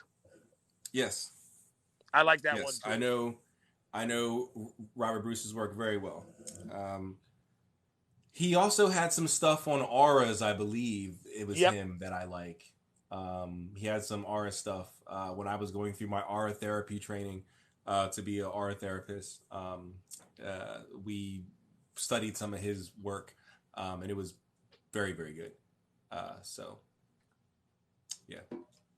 I like Robert Bruce. Excuse me. there's this other guy. He's Eastern, and I don't really study Eastern systems, but he I believe he's Taoist, and he's like a kung fu master. I think he's still around too, um, and I think he operates out of New York. Chia Mantak, I think is how you say his name. Oh wow. He has all these energy systems from like China and like their chi and all that. I mean, I don't really understand it because I don't study any of that side of the world, Right. unfortunately, because they have a wealth of information that I just am willfully ignoring. Um, but You're like, oh my god, that's gonna start everything. I need to know yeah, lifetime. yeah. But he has some interesting stuff on auras that also delve into chakras as well. Um, Nice. yeah, Connecting, he has some good connecting stuff. different. Yeah. Yeah, I was surprised when I found out that there were chakras in the Greek system. Yeah. That there's a foundation of chakras in Greece. There's a foundation of chakras in African systems like the Yoruban systems. You can connect some of the seven African powers to the chakras. I was surprised when I found out about that. Um, so because like you tend to think of the chakras as like a Hindu Vedic sort of a thing, um, but to see that it has this almost perennial connection, as different cultures around the world seem to specifically mention energy points within the body. They may not say chakra; that seems to be a Sanskrit word, but energy points within the body. Very interesting. You know who said this? Casey. I like that, Casey, because she said, Casey said, I Let's see. don't actually project because much at all, I don't really have anything to do there. Now, I would disagree because there are lots of things to do Yes. there, but I Yes. like that Same. approach because lots of my students, either about astral projection or anything else, I say, well, if you just want to do it to see if you can do it, that's cool. But it's my opinion that magic or any action, but especially magic without intention, like, what are you doing it for? Just to see if you Exactly. can do it? I mean, are you astral projecting just to go into Buckingham Palace to see if someone's jacking off, or what's going on here? What Oh man. Yep. what the? Are you resurrecting Gandhi just to ask him what time it is? Well, just look at your watch, man. Jesus, Exactly. what? Exactly. I say Why are that you all the time, disturbing the man? especially with spirits, because people, when they first get into like working with spirits, the first thing they want to do is just to see if it works. So Right. they call up the spirit and they don't have anything to say. They just want to see if it works. And it's like, okay, thank you. It's like, no, you wasted that spirit's time. You wasted your time and your energy. And now you got to pay that spirit for essentially nothing. Right. And if you don't pay that spirit, you could get in a lot of trouble. So, Yeah. there's all these unnecessary things that could be avoided by you having some sort of intent, some sort of a reason to contact that spirit. And hopefully you contact a spirit that can do whatever it is that you're trying to do. You're not calling on a wealth spirit to get love or something like that. Right. Imagine calling up a very busy man, a very, very, very, very, very busy man, just to go, so, what are you doing? Exactly. So what are you up Especially to? if it took you a while to get to him. If it took a long time, it was arduous. It took you, you had to do it at the right time. You had to gather and make all these tools and all this other stuff. And then you finally get to it and all you just, hey, it worked. All right, bye. And it's like, Right. What? I just wanted to shoot the shit, I wanted to see if you would answer the phone. Exactly. Okay, creepy. I don't get it. And guess what? Neither do the entities. Yeah. They They'll don't be get like, it either. They get very upset when they have to, because it takes a lot, unless you're doing like the scrying methods, which is what I do. It takes a lot for a spirit to pass over. And when I mean pass over, I mean to come from their realm to ours. It takes a lot of energy. I remember the first time my friend, who at the time, he's not doing it anymore, he decided that that wasn't the path for him. But at the time he was studying Druidism, we had summoned up a spirit of a dead child, Right. and she had come through like screaming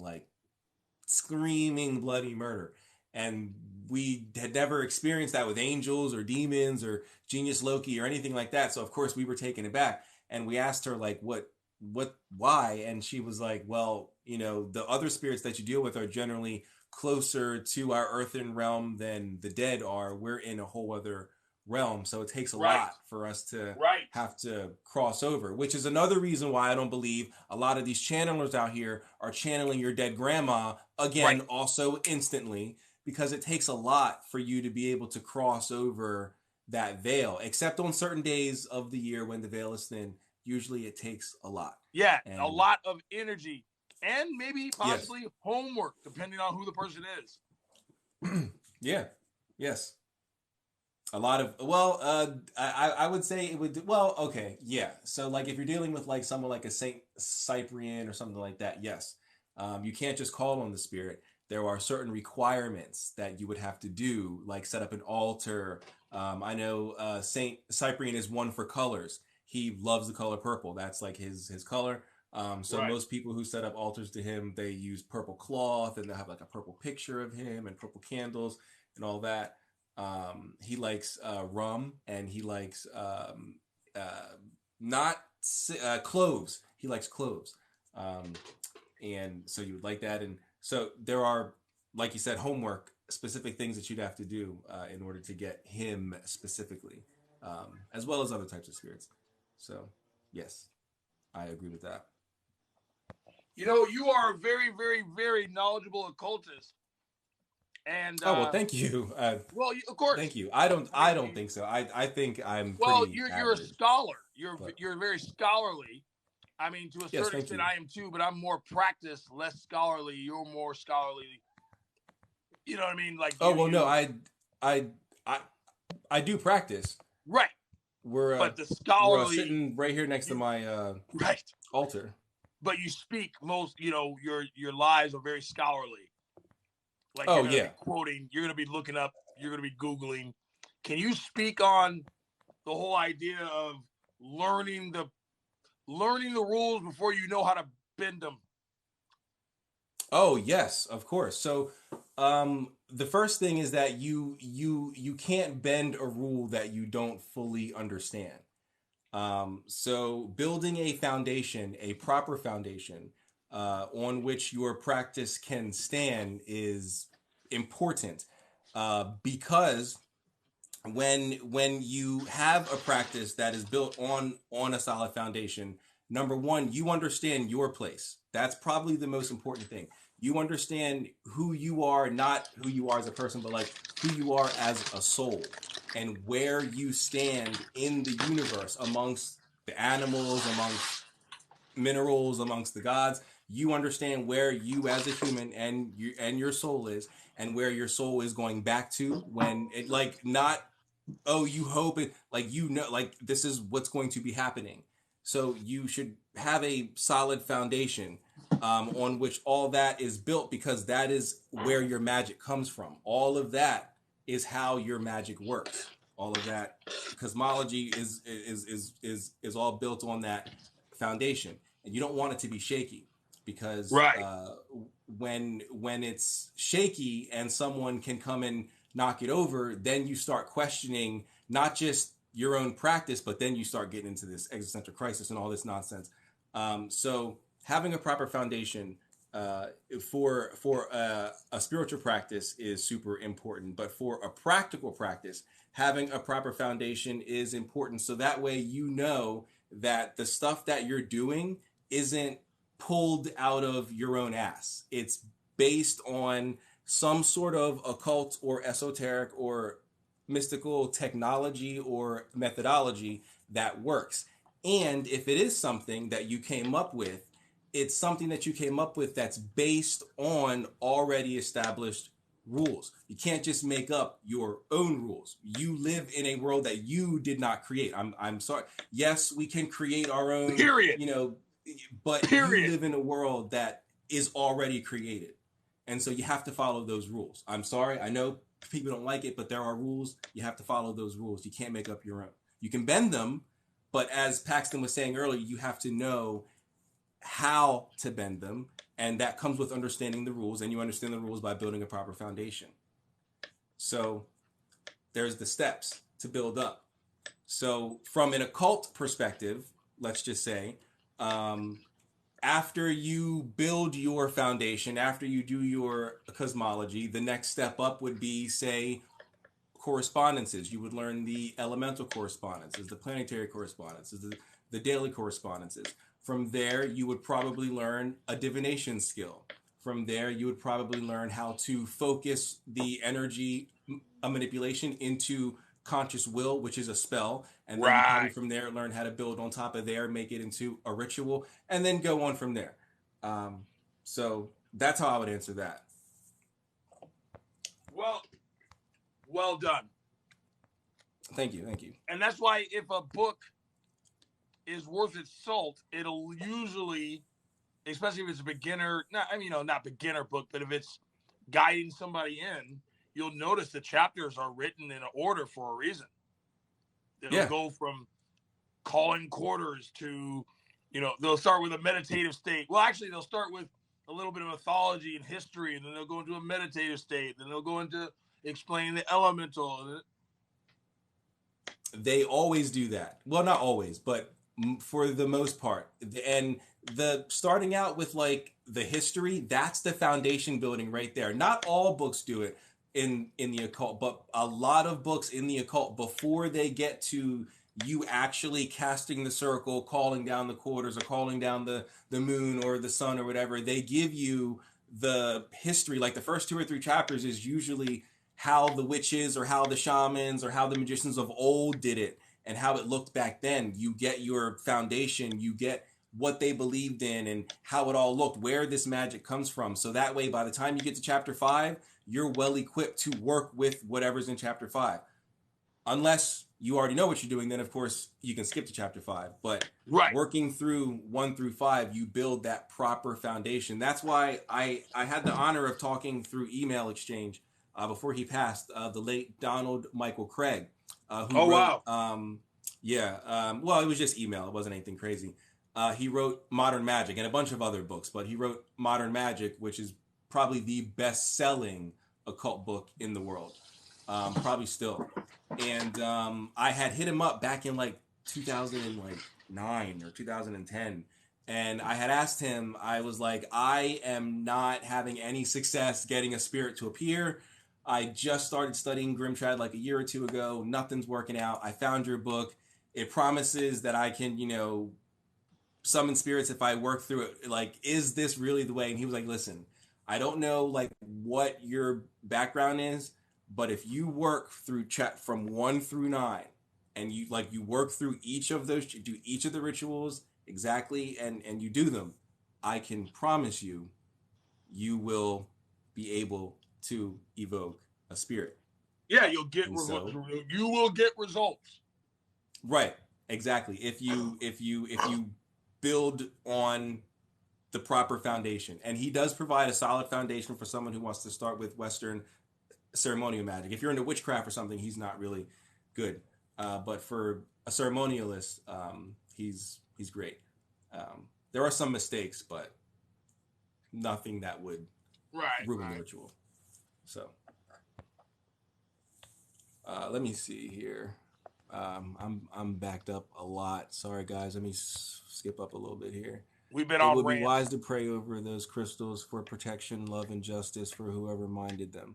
I do agree with that. You should always be cleansing any sort of item, a crystal or not, that you are intending to use for spiritual purposes. Yeah, wash the underwear you buy at Target. Yes, exactly. Yep. Just like the clothes that you buy, you cleanse them before you wear them. You should cleanse your spiritual products before you use them. And it can be as simple as... I'm sorry? Because you never know who put that shirt on, trying it out, and then put it back on the rack. Exactly.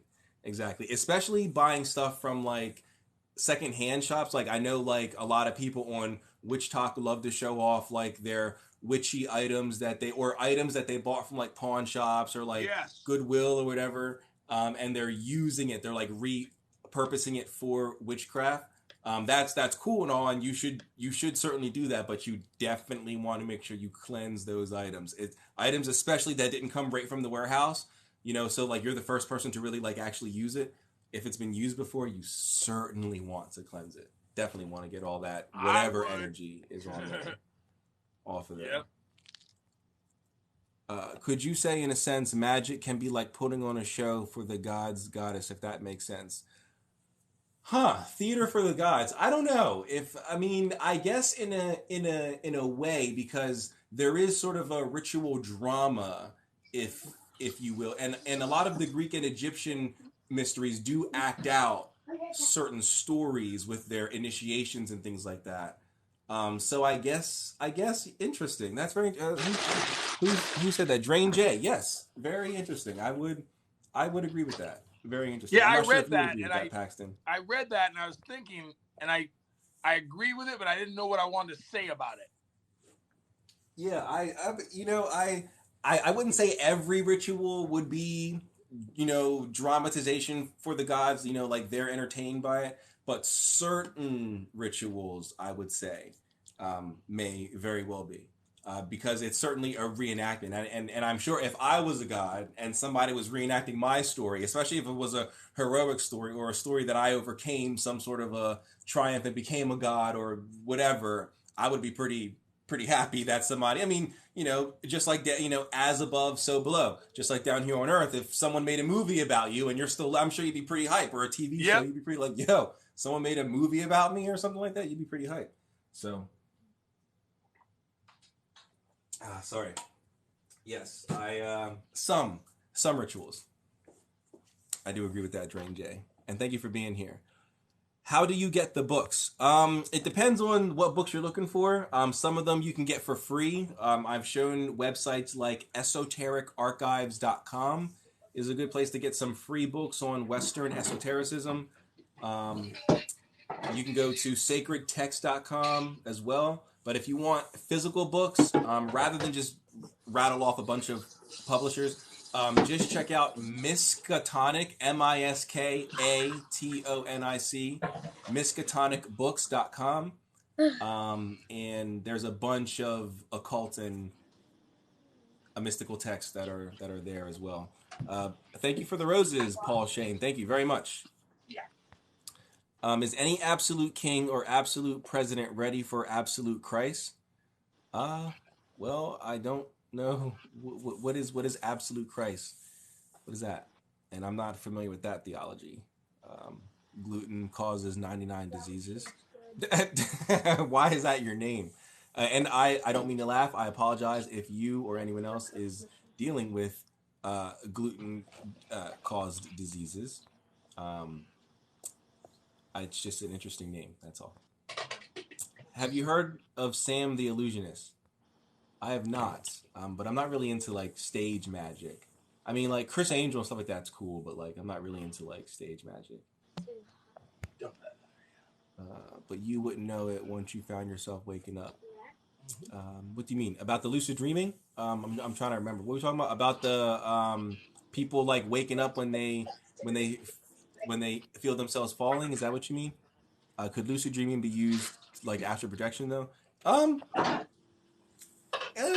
I guess. I guess I don't really lucid dream that much, so I don't really. Eat your food. I guess it could be, but the dream world and the astral plane, even though they're parallel, they are separate. So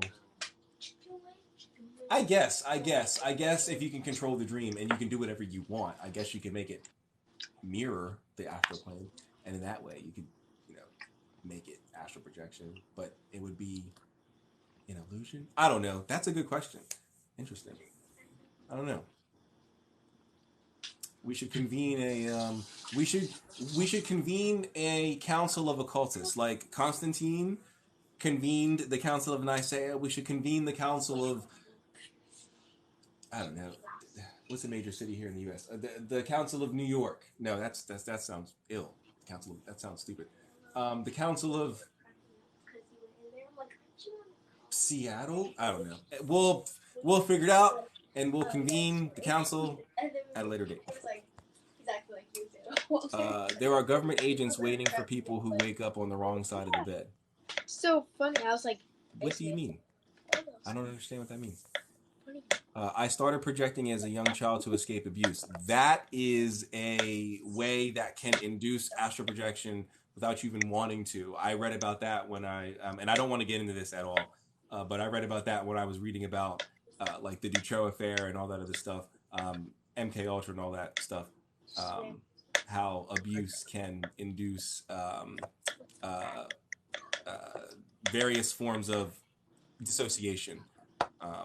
So I do not doubt one bit that if you were being abused, which I am terribly, terribly sorry that you had to go through that, and I hope that you healed and were able to come out on the other side of that. I'm glad you're still here with us. But I do not doubt that at all, that if you were being abused, that it was that your dissociation could have went far enough to actually cause you to project. I do not doubt that at all. It's not all about that, but you can put yourself in that loop of thinking. Since I'm so far behind, I'm not sure what you're referencing. I'm sorry. What's the name of that book again? I'm sorry. Since I'm so far behind, I'm not sure. I talked about several books. The name of that book. What book did I talk about? What book did I mention? I don't know. What was the topic? If you can remember Bethany's randomness. What were we talking about? I'm sorry. Are you able to see the etheric light and hear etheric sounds? So I'm not sure what you mean by am I able to see the etheric lights. I can certainly see auras and things like that. I'm not clairaudience, so no, I don't really hear any sort of sounds or anything, no. I'm not sure what you mean by etheric sounds, no. I don't really hear anything. How can one learn to see and hear? You would want to open up your spirit vision. Your Tatwa vision is what I choose to call it, because that's the method that I use to reopen it. I opened it back when I was like 14 and I was learning from the coven, but it closed when I was like 19, 20 when I was going through my grimoire tradition learning. So I had to relearn or reopen it, and I used the Tatwa cards. So I call it my Tatwa vision. So yes, open up your Tatwa vision and you'll be good to go, at least for sight. I'm not clairaudient, so I don't really hear anything. It comes through to me, I guess, telepathically is the best way to describe it. But OG Paxton the live, that's right. We got Paxton in the live. Thank you for the rose. Thank you for the rose. I was making soup. Oh no, man, you are good. I know you got your family there, so no, man, you're good. I'm just going through the questions here, trying to catch up. I know, it's so hard. That's the hardest part of live is. Yeah, especially for me, because I go on these, like you, I go on these rants and like I go deep into certain things, and then by the time I look at the questions, I'm 20 behind. And then I answer each question, and then so it gets more and more and more and more and more behind. People used to get mad at me. Like, they used to get really, really mad. Now they're used to it, but my God, people used to get so mad. Like, when I first started going live, like 6-7 months ago, people get mad. Well, but it's good, though, because it's also frustrating if you get on somebody's live and you ask the same question 8,000 times and no one gets to you. It's true. Yeah, it's true. Because it actually happened to me to a guy who I'm friends with on here, Cat and Cauldron. Any people interested in witchcraft, occultism, he is great. He's more on the folk magic side, but Cat and Cauldron is great. Go follow him. He's not in here right now, I don't believe, but he's great, Cat and Cauldron. But anyway, he was live. I was at work, so I couldn't go live or anything with him. But on my lunch break, I was in his live and I was asking questions, and he was so far behind. And I like asked it like 4 times, and he was getting mad that like people were doing that, like asking like the question like multiple times. Widow's here. Widow is here. The Mason you were talking about. Oh, really? Yeah, he's in here. Nice. Welcome. Oh, yes, I see you. You added him. Widow's son. Yeah, that's him. Welcome, Widow's Miho. I was talking about you earlier because I had I saw your video. I forgot exactly what it was about, but you were saying how you debunk conspiracies about masonry, and I had commented that I debunk conspiracies and nonsense about occultism, and that we followed each other. So that is cool, man. Welcome. Glad to have you. And if you want to hop on the live, man, hop up. Be glad to have you on. We got Paxton up on here. He was answering some questions earlier. Some people had some questions about masonry. One guy thought about joining it, and he was giving some advice. We're having a great conversation tonight. Not that many trolls. Yes. Well, I do have a moderator. Oh, there you go. Balagoria is doing a great job. Thank you. Thank you, moderator. Oh, yeah. He's the best. But yeah, we have some and some great questions too. People are throwing in, or just like comments if they have like a perspective. Dan Black, Freemason EA. Oh, Entered Apprentice. That's the beginning. Oh. Congratulations. That's cool. Yeah. We got a lot of Freemasons in the chat. Welcome, guys. Welcome. Yeah, my I'm not a Mason at all, but my grandfather was a Mason. My grandmother, well, I don't know exactly what order or anything he was in, but I know my grandmother was a daughter of Isis, and she doesn't talk about it much. All she would tell me was my grandfather, he died at 33, and he died in good standing as far as I'm aware. So I do remember contacting them. I forgot where it was. I mean who it was, but it was the lodge or one of the lodges over in New Jersey, and they told me I can like come in for something. I don't think it was like a dinner. They told me I can come in for something, but I don't live anywhere, so I was like I can't do that. But, right. Yeah, that's as far as that ever went. Probably like a stated open ceremony of some kind. One of their open. Yes, some sort of like get to know you type of a thing. Right. I don't know. My grandfather was my great grandfather was Mason. Oh, that's cool. That's cool. Flies in. What do you mean flies in? Maybe let me. Oh, brother Hummingbird, I get it. Because you're a hummingbird, you fly in. Well, that's cool, Hummingbird. Well, Hummingbird, it's interesting. This is probably you're probably going to hate me because that's your name. But hummingbird, the hearts of a hummingbird is used in a African Kendoki fetish. To seat the spirit of a dead, because the fact that those birds, their hearts beat so fast because they're flapping the wings so fast. The thought is that the heart can give the spirit access to speedy work. So flapping if you what is it 70 times per second, something like that. I'm sure Brother Hummingbird can tell us exactly. Right. But have you seen people saying that the Euphrates River drying up is a Bible prophecy? I think I did see that. I think I saw like not recent or not like lately in like the last day or two, but it was like a few weeks ago. I think I did see something about somebody saying something like that, but I don't think it was a content creator. I think it was that guy. There's this guy who's like doing all this like Russia-Ukraine news, this like black guy. He's like doing all this like Russian Ukraine news, and someone was in the chat talking about that, and then so he was talking about it. So I don't know much about it, but let's take a look. I have my laptop right here. So how do you spell Euphrates? There you go, Euphrates. Okay, there we go. Euphrates. Oh, right there, Euphrates River drying up. Well, let me do drying up Bible prophecy, so that way we.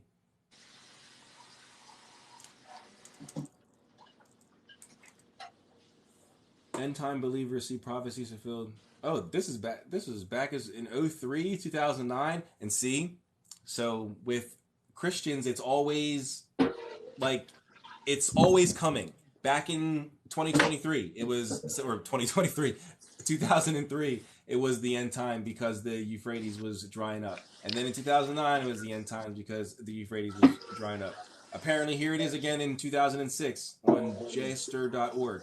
Uh, the Euphrates was drying up.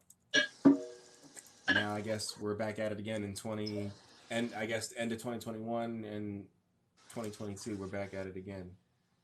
Let me find one that's recent though. I want like a recent article, not these old ones. All right, here we go. December Oh yeah, 3rd, widow. If you're 2021. still in there, that's why we were talking. Also, is the whole that Jesus has already come and left. That. Oh yes, yes, yes. If you are in here, yes. I would like to ask about that. About Jesus already being here. Someone earlier mentioned it too. They said that they also believe. I think it was Bethany's. If you're still in here, Bethany. Bethany's randomness. I believe it was you. Please, if that's not correct, I am sorry, but I do believe it was you who said that you also believe Jesus had already come. Would you mind? Yeah. Okay. So yes, it was you. Okay. Yes. Do you mind sort of going into that if you don't mind? If you can succinctly, if you want to hop on the live, just do the voice is fine. That's cool too. And yes, it's a Muslim prophecy.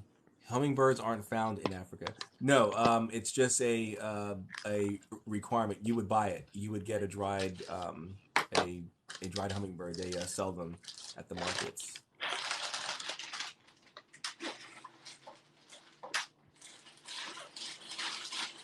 It's a Muslim prophecy.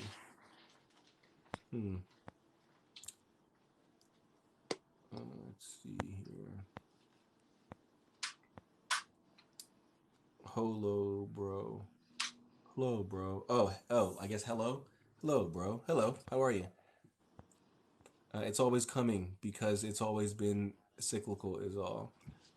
So cyclical. So are you saying that it continues to happen? So new heaven, new earth, it just goes. So God creates the earth, we fall, we live a terrible life, God comes back, destroys everything. Satan, and his angels get thrown into the pit of, get thrown into the lake of fire. The lake of fire gets thrown into hell. Then heaven and this old earth and hell pass away. There will be a new heaven and a new earth. And then you're saying that starts again, and then again and again and again. Is that what you're saying? Do it to yourself, or sorry, DY2 Ohm. All right, that guy. I'm not gonna read all that. Are we just firing shots here? Theory sharing? Yes, we're just talking. Requested. Okay, requested. She's coming in. We got Bethany's randomness. Randomness coming in. Oh, cool. I don't know. Did something happen? Do I need to bounce out? No. I can have one other person on here. It said she was. It said 5, 4, 3, 2, 1, and then it was okay. It came back. Okay. Do it again, Ben. Let's try it again. Oh, there we go. 2, 1. Hello. Hey. There we are. Hello. Welcome. Thank you. I mean, it's nothing phenomenal or fascinating, I don't guess, but I mean, my understanding is, biblically speaking, Jesus said that this generation would not expire basically until the temple was destroyed. And that was, let's see, he was crucified 33 AD. By the end of the generation, it was at 70 AD when the temple was destroyed, and that was when I believe he came back. Because that would be the actual fulfilling of the prophecy, was him destroying the temple. Huh. Okay. All right. So then how do you respond to Jesus saying, okay. So then would that then be? Wait, hold on. I don't want to say this. So when Jesus in the New Testament says that he did away with the old No, no, no. laws and He that never said there's that. He so said would you he said he came to fulfill, not right do away with. right So what it was that Jesus came to show the humans that it was entirely possible to keep the Torah, to keep the rule, to keep the law. So he was, and be an ascended master. So he was the human prototype of the potential human. If we mm-hmm. all apply ourselves, um, Fully. fully, yes, fully with our full abilities, he was the example of what we were to be, and then some. Right. That's even why he said, "Greater will you do in my name." It's like because he came to show us and bring the Christ consciousness. He brought that. We then have the ability to do what he did. He was the example. So it's not that he came back Okay. physically, he came back energetically. He came back as an energy to destroy the temple.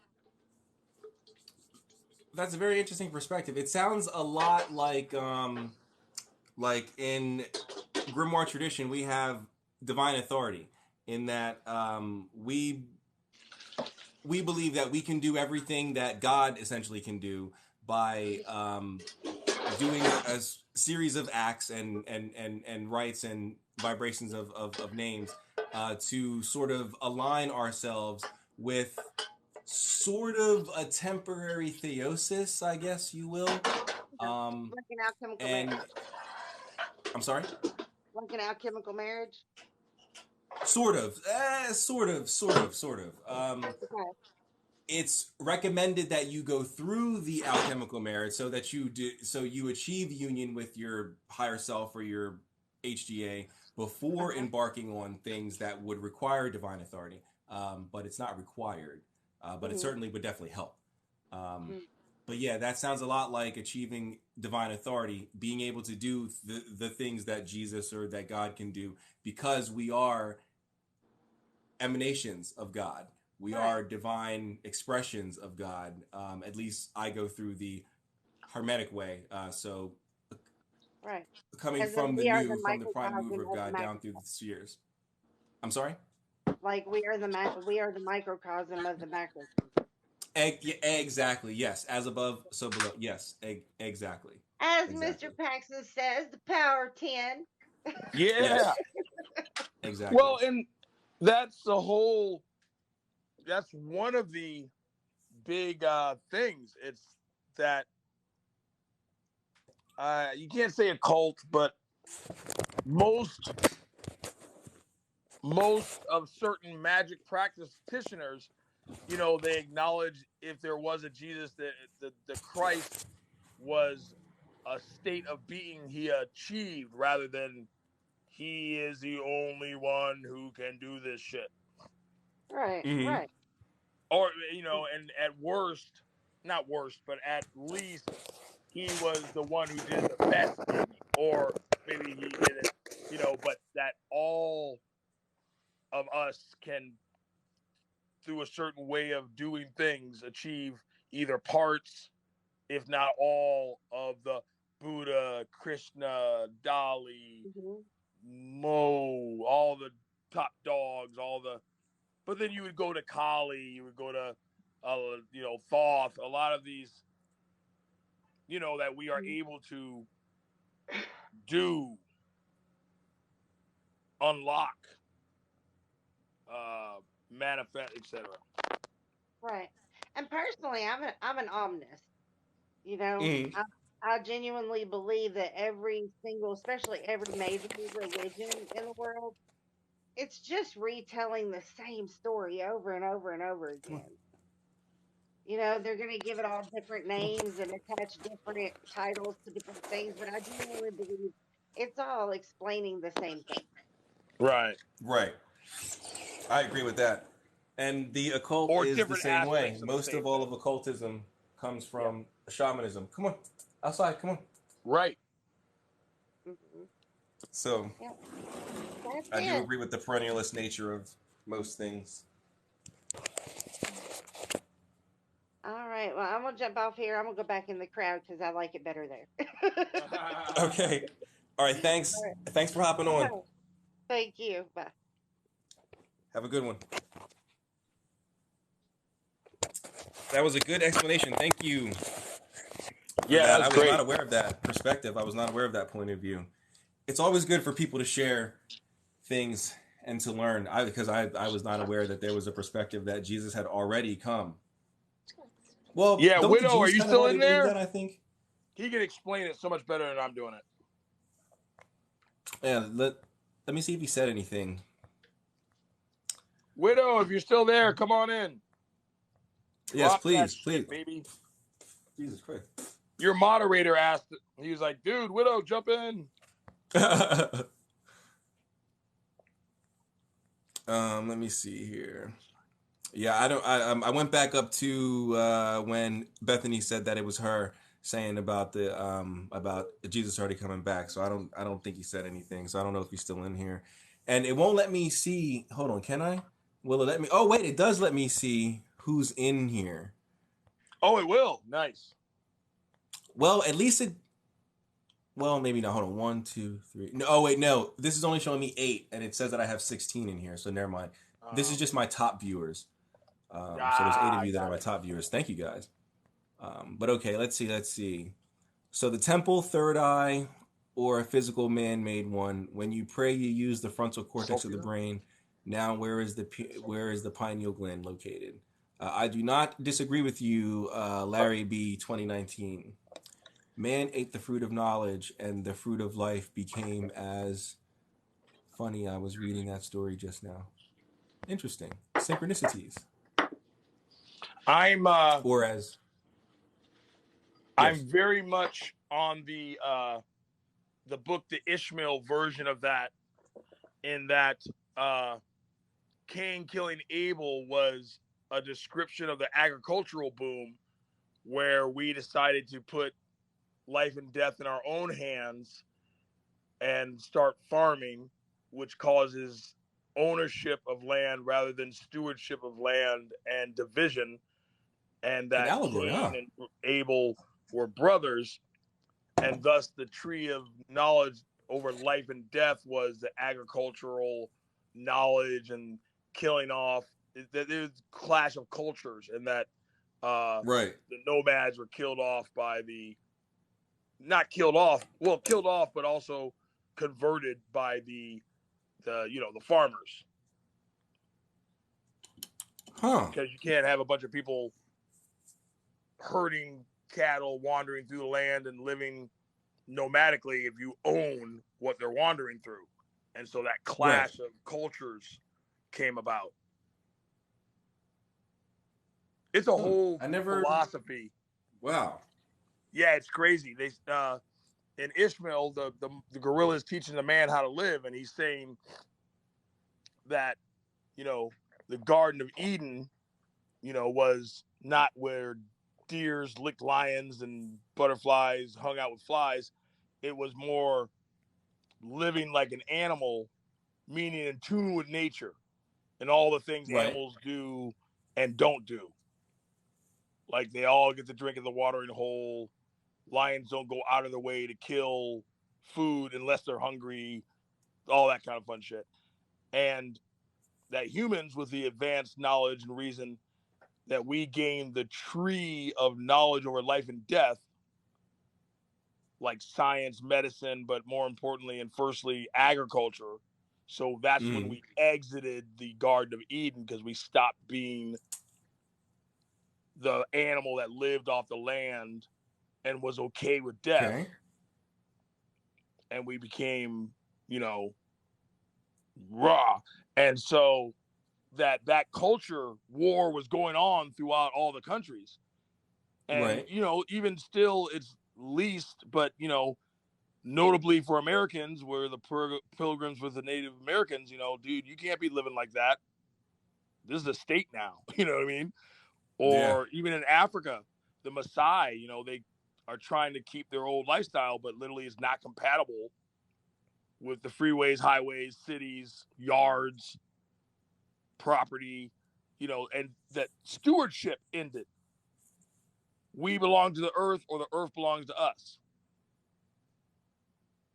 And then that the Bible was written by the culture of the farmers, but it was actually a nomadic story. They just rewrote it from their perspective. Interesting. And now animals were put here for us, and everything is one of our tools, and the moon belongs to us, and space, we can pee in it, and the ocean, we can shit in it, and you know, it's ours. So if it's ours, we can do whatever the fuck we want with it, which we did.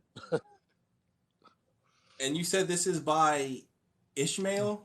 The book is called Ishmael, Ishmeal, and it's by Daniel Quinn. One of my favorite books ever. Oh, I see it. Yep. All right. So good. I will add this to my list. Please read that book. You won't put it down. You'll burn through it.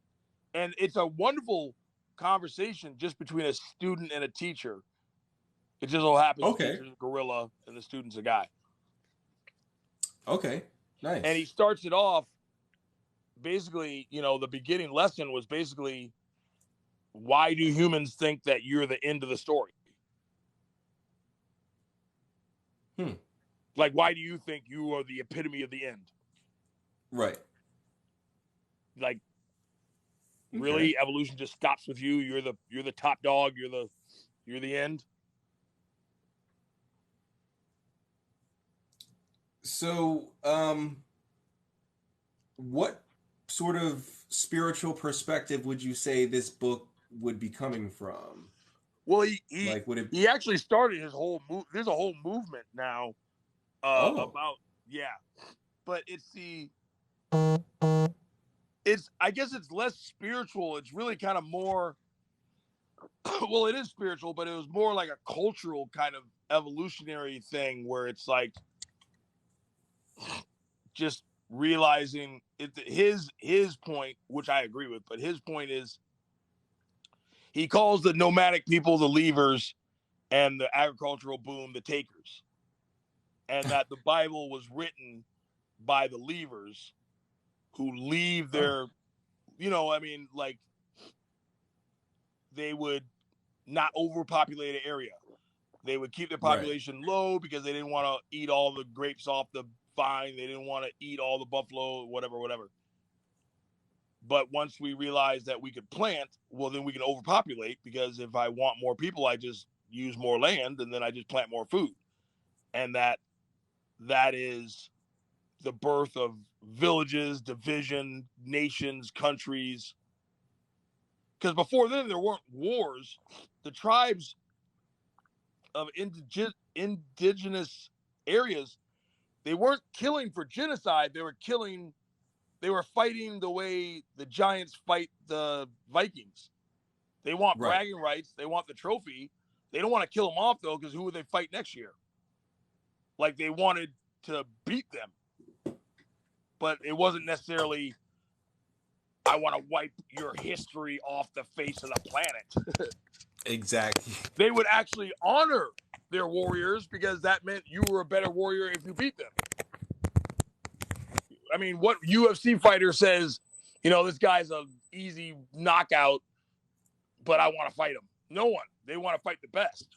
I'll beat your ass. You're best, but I'm better.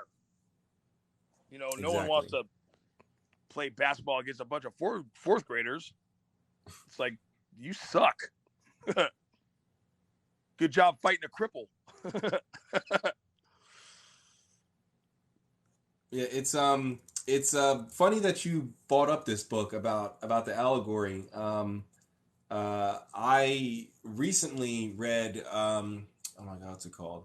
Christ and the Sacred Mushroom, which sounds like it would be an interesting book, but and it kind of is okay, but essentially it's saying that Christianity was started with the basis of somebody eating a mushroom and tripping balls heavy, and came up with Whoa. this whole religion. Yeah, so and that Whoa. if you want to have the same experience, you simply have to engage with mushrooms. And I can tell you from my experience with mushrooms, it's certainly not Jesus that I'm engaging with, but yeah, that allegory is one that I've never come across, much like the one that that's found here in Ishmael. I've never come across someone thinking that an entire like centuries and centuries and centuries of religion was created by someone just eating a shroom and going on a trip and coming back with this whole cosmology and Right. everything. So I think that would be more Mormonism. Well, actually, yeah, I wouldn't. The one that wandered into the forest on a trip. He was right? doing something in that cave. You were doing something in there. You had to Something be happened in that inhaling forest. something. Something. So something went down.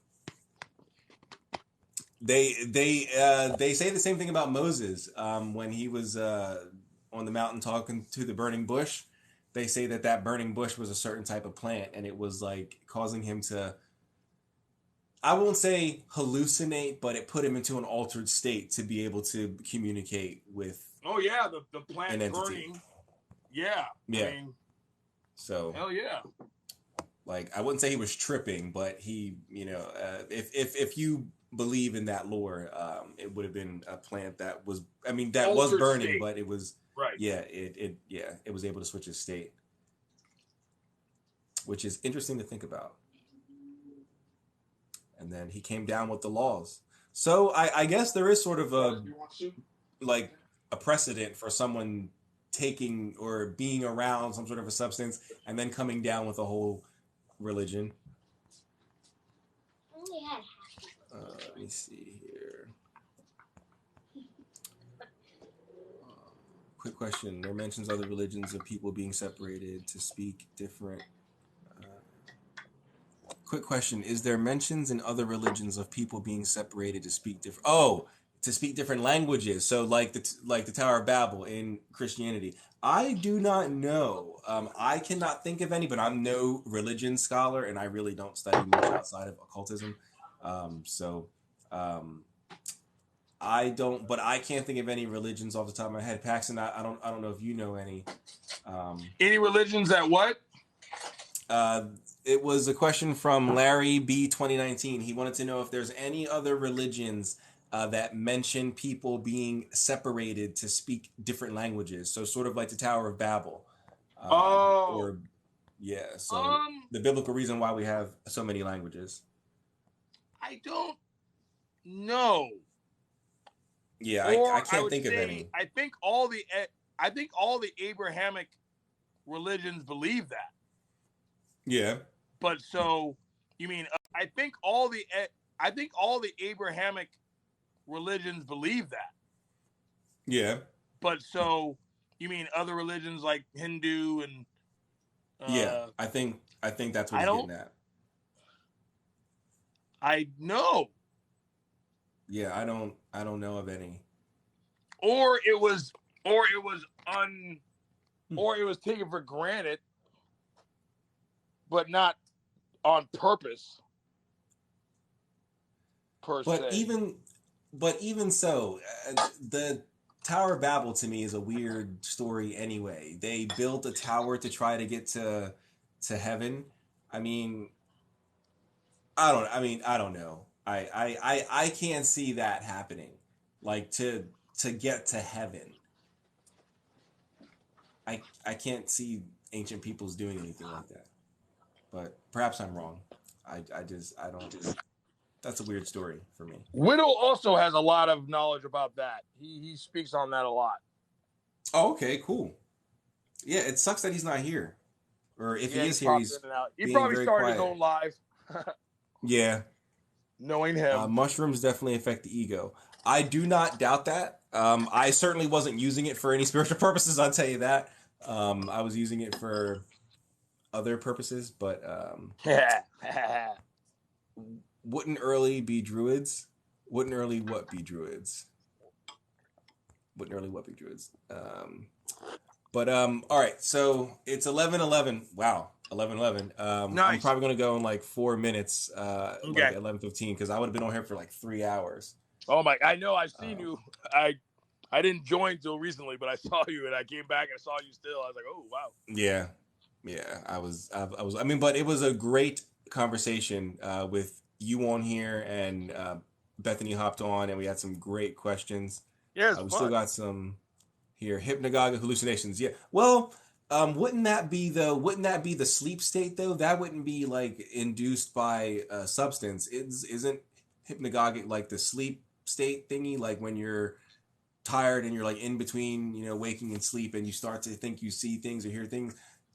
Like I know that I get it when I'm like watching TV, or if I'm like on my phone, playing on my phone, lying in bed or whatever. I'll like kind of doze off, and then like I'll hear a bell, even though there's no bell. I'll hear a bell, and that'll jolt me awake, or I'll hear a truck horn or something, like even though there's no truck horn, I'll hear it and it'll jolt me awake. That's like a hypnotic, because I don't think that's induced by like a substance. Someone wants to know what it says behind you. Oh wow, we said that at the same time. Yeah, it says I'm an initiated occultist. The Super Bowl wasn't satanic. The New Age and the paranormal were trash, and all spiritual paths aren't valid.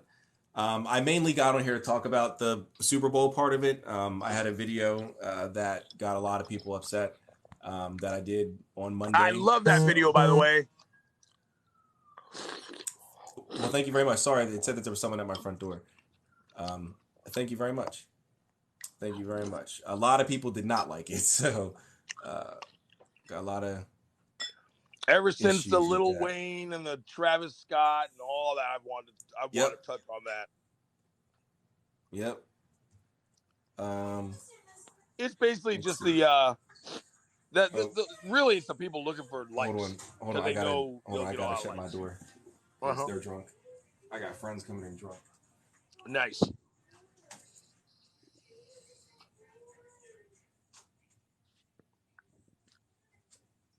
Okay. All right. But yeah. So, let me see here. I was in a class that talked about all the substances he used. You were in a class that talked about all the substances that Jesus used? That's crazy. Whoa! What class was that? Yeah, well, yeah. What class did you learn about all that? Why do all languages seem to develop the same patterns phonetically? I wouldn't say all languages. There's definitely several languages out there that don't have the same, phonetics as modern day languages. A lot of African languages, a lot of Asiatic languages don't have the same phonetics. But for modern day languages that the vast majority of the developed world would speak,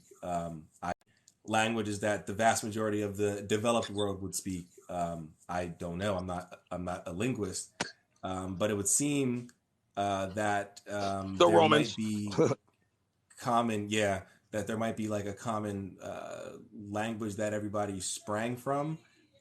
If we go with the migration theory that all life started in one particular area of the world and then migrated outwards, that would have meant that at one point everyone spoke, if not the same language, a very similar language to the tribes and everything around them. You know what you can do?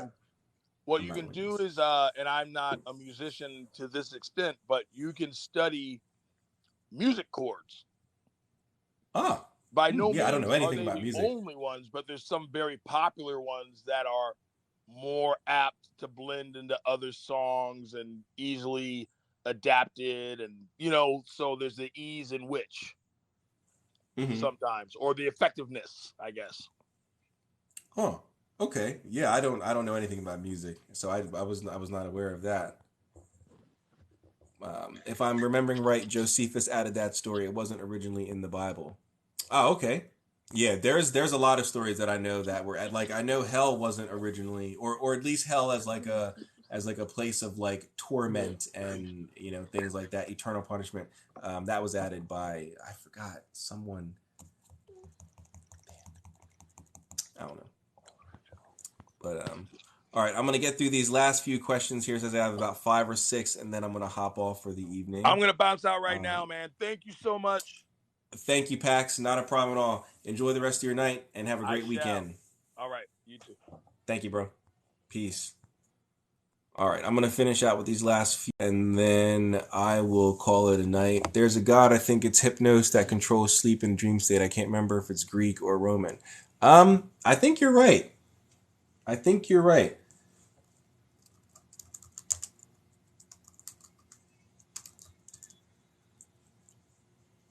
He's Greco-Roman. I mean, I was going to say they're essentially the same thing, but it says he's Greco-Roman. He was the son of Nyx and the twin brother of Thanatos. Thanatos. That's why I was saying the pronunciation. Oh, you're talking to, okay. If you say God, it sounds like goat from the Greek language. According to Robert Spolosky, the way they developed is the same. I wouldn't doubt that. I mean, if their phonetics are the same, that would make a lot of sense. But I'm not a linguist. I don't study language. The closest I'll get is etymology. And that's only for like certain words and things like that. Which is a lot of America or English. Everything is based off of sound is important. I do agree with that. Sound is very important. Taking notes. Well, thank you. I hope you got a lot out of this. We talked about a lot of things tonight, so I hope you got out of it what you wanted. I definitely learned some things today, or tonight, I guess I should say. Light and sound are waves. Yes, I do agree with that. Light and sound are waves. I was in a class, it was a class I took on Discord. The guy that taught it had a master's degree in divinity and metaphysics. That's cool. That's cool. Yeah, I got to get back into teaching courses on Discord. I did it back in the beginning of 2021. And then I just stopped. I don't know. Thanks, y'all. Of course, not a problem. Not a problem. Not a problem. Predecessor of Hebrew. It's a hack.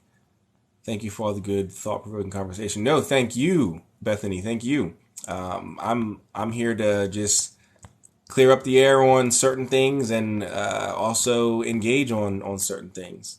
And we certainly did that this evening. I learned a lot. I shared a lot. I hope you guys learned a lot. But yeah, I think I'm going to call it here. It was a great episode. I have to get you in the server. Always looking for people. Okay, yes, please do. Send me a direct message on Discord. But yes, I'm going to call it a night. Thank you guys for being here. It was a great conversation. And I'll probably be live again tomorrow sometime. But yeah, for now, I'm going to call it a night. Thank you, and you enjoy the rest of your night. And they moved it up top here so I don't look stupid trying to get out of here. All right, have a good one.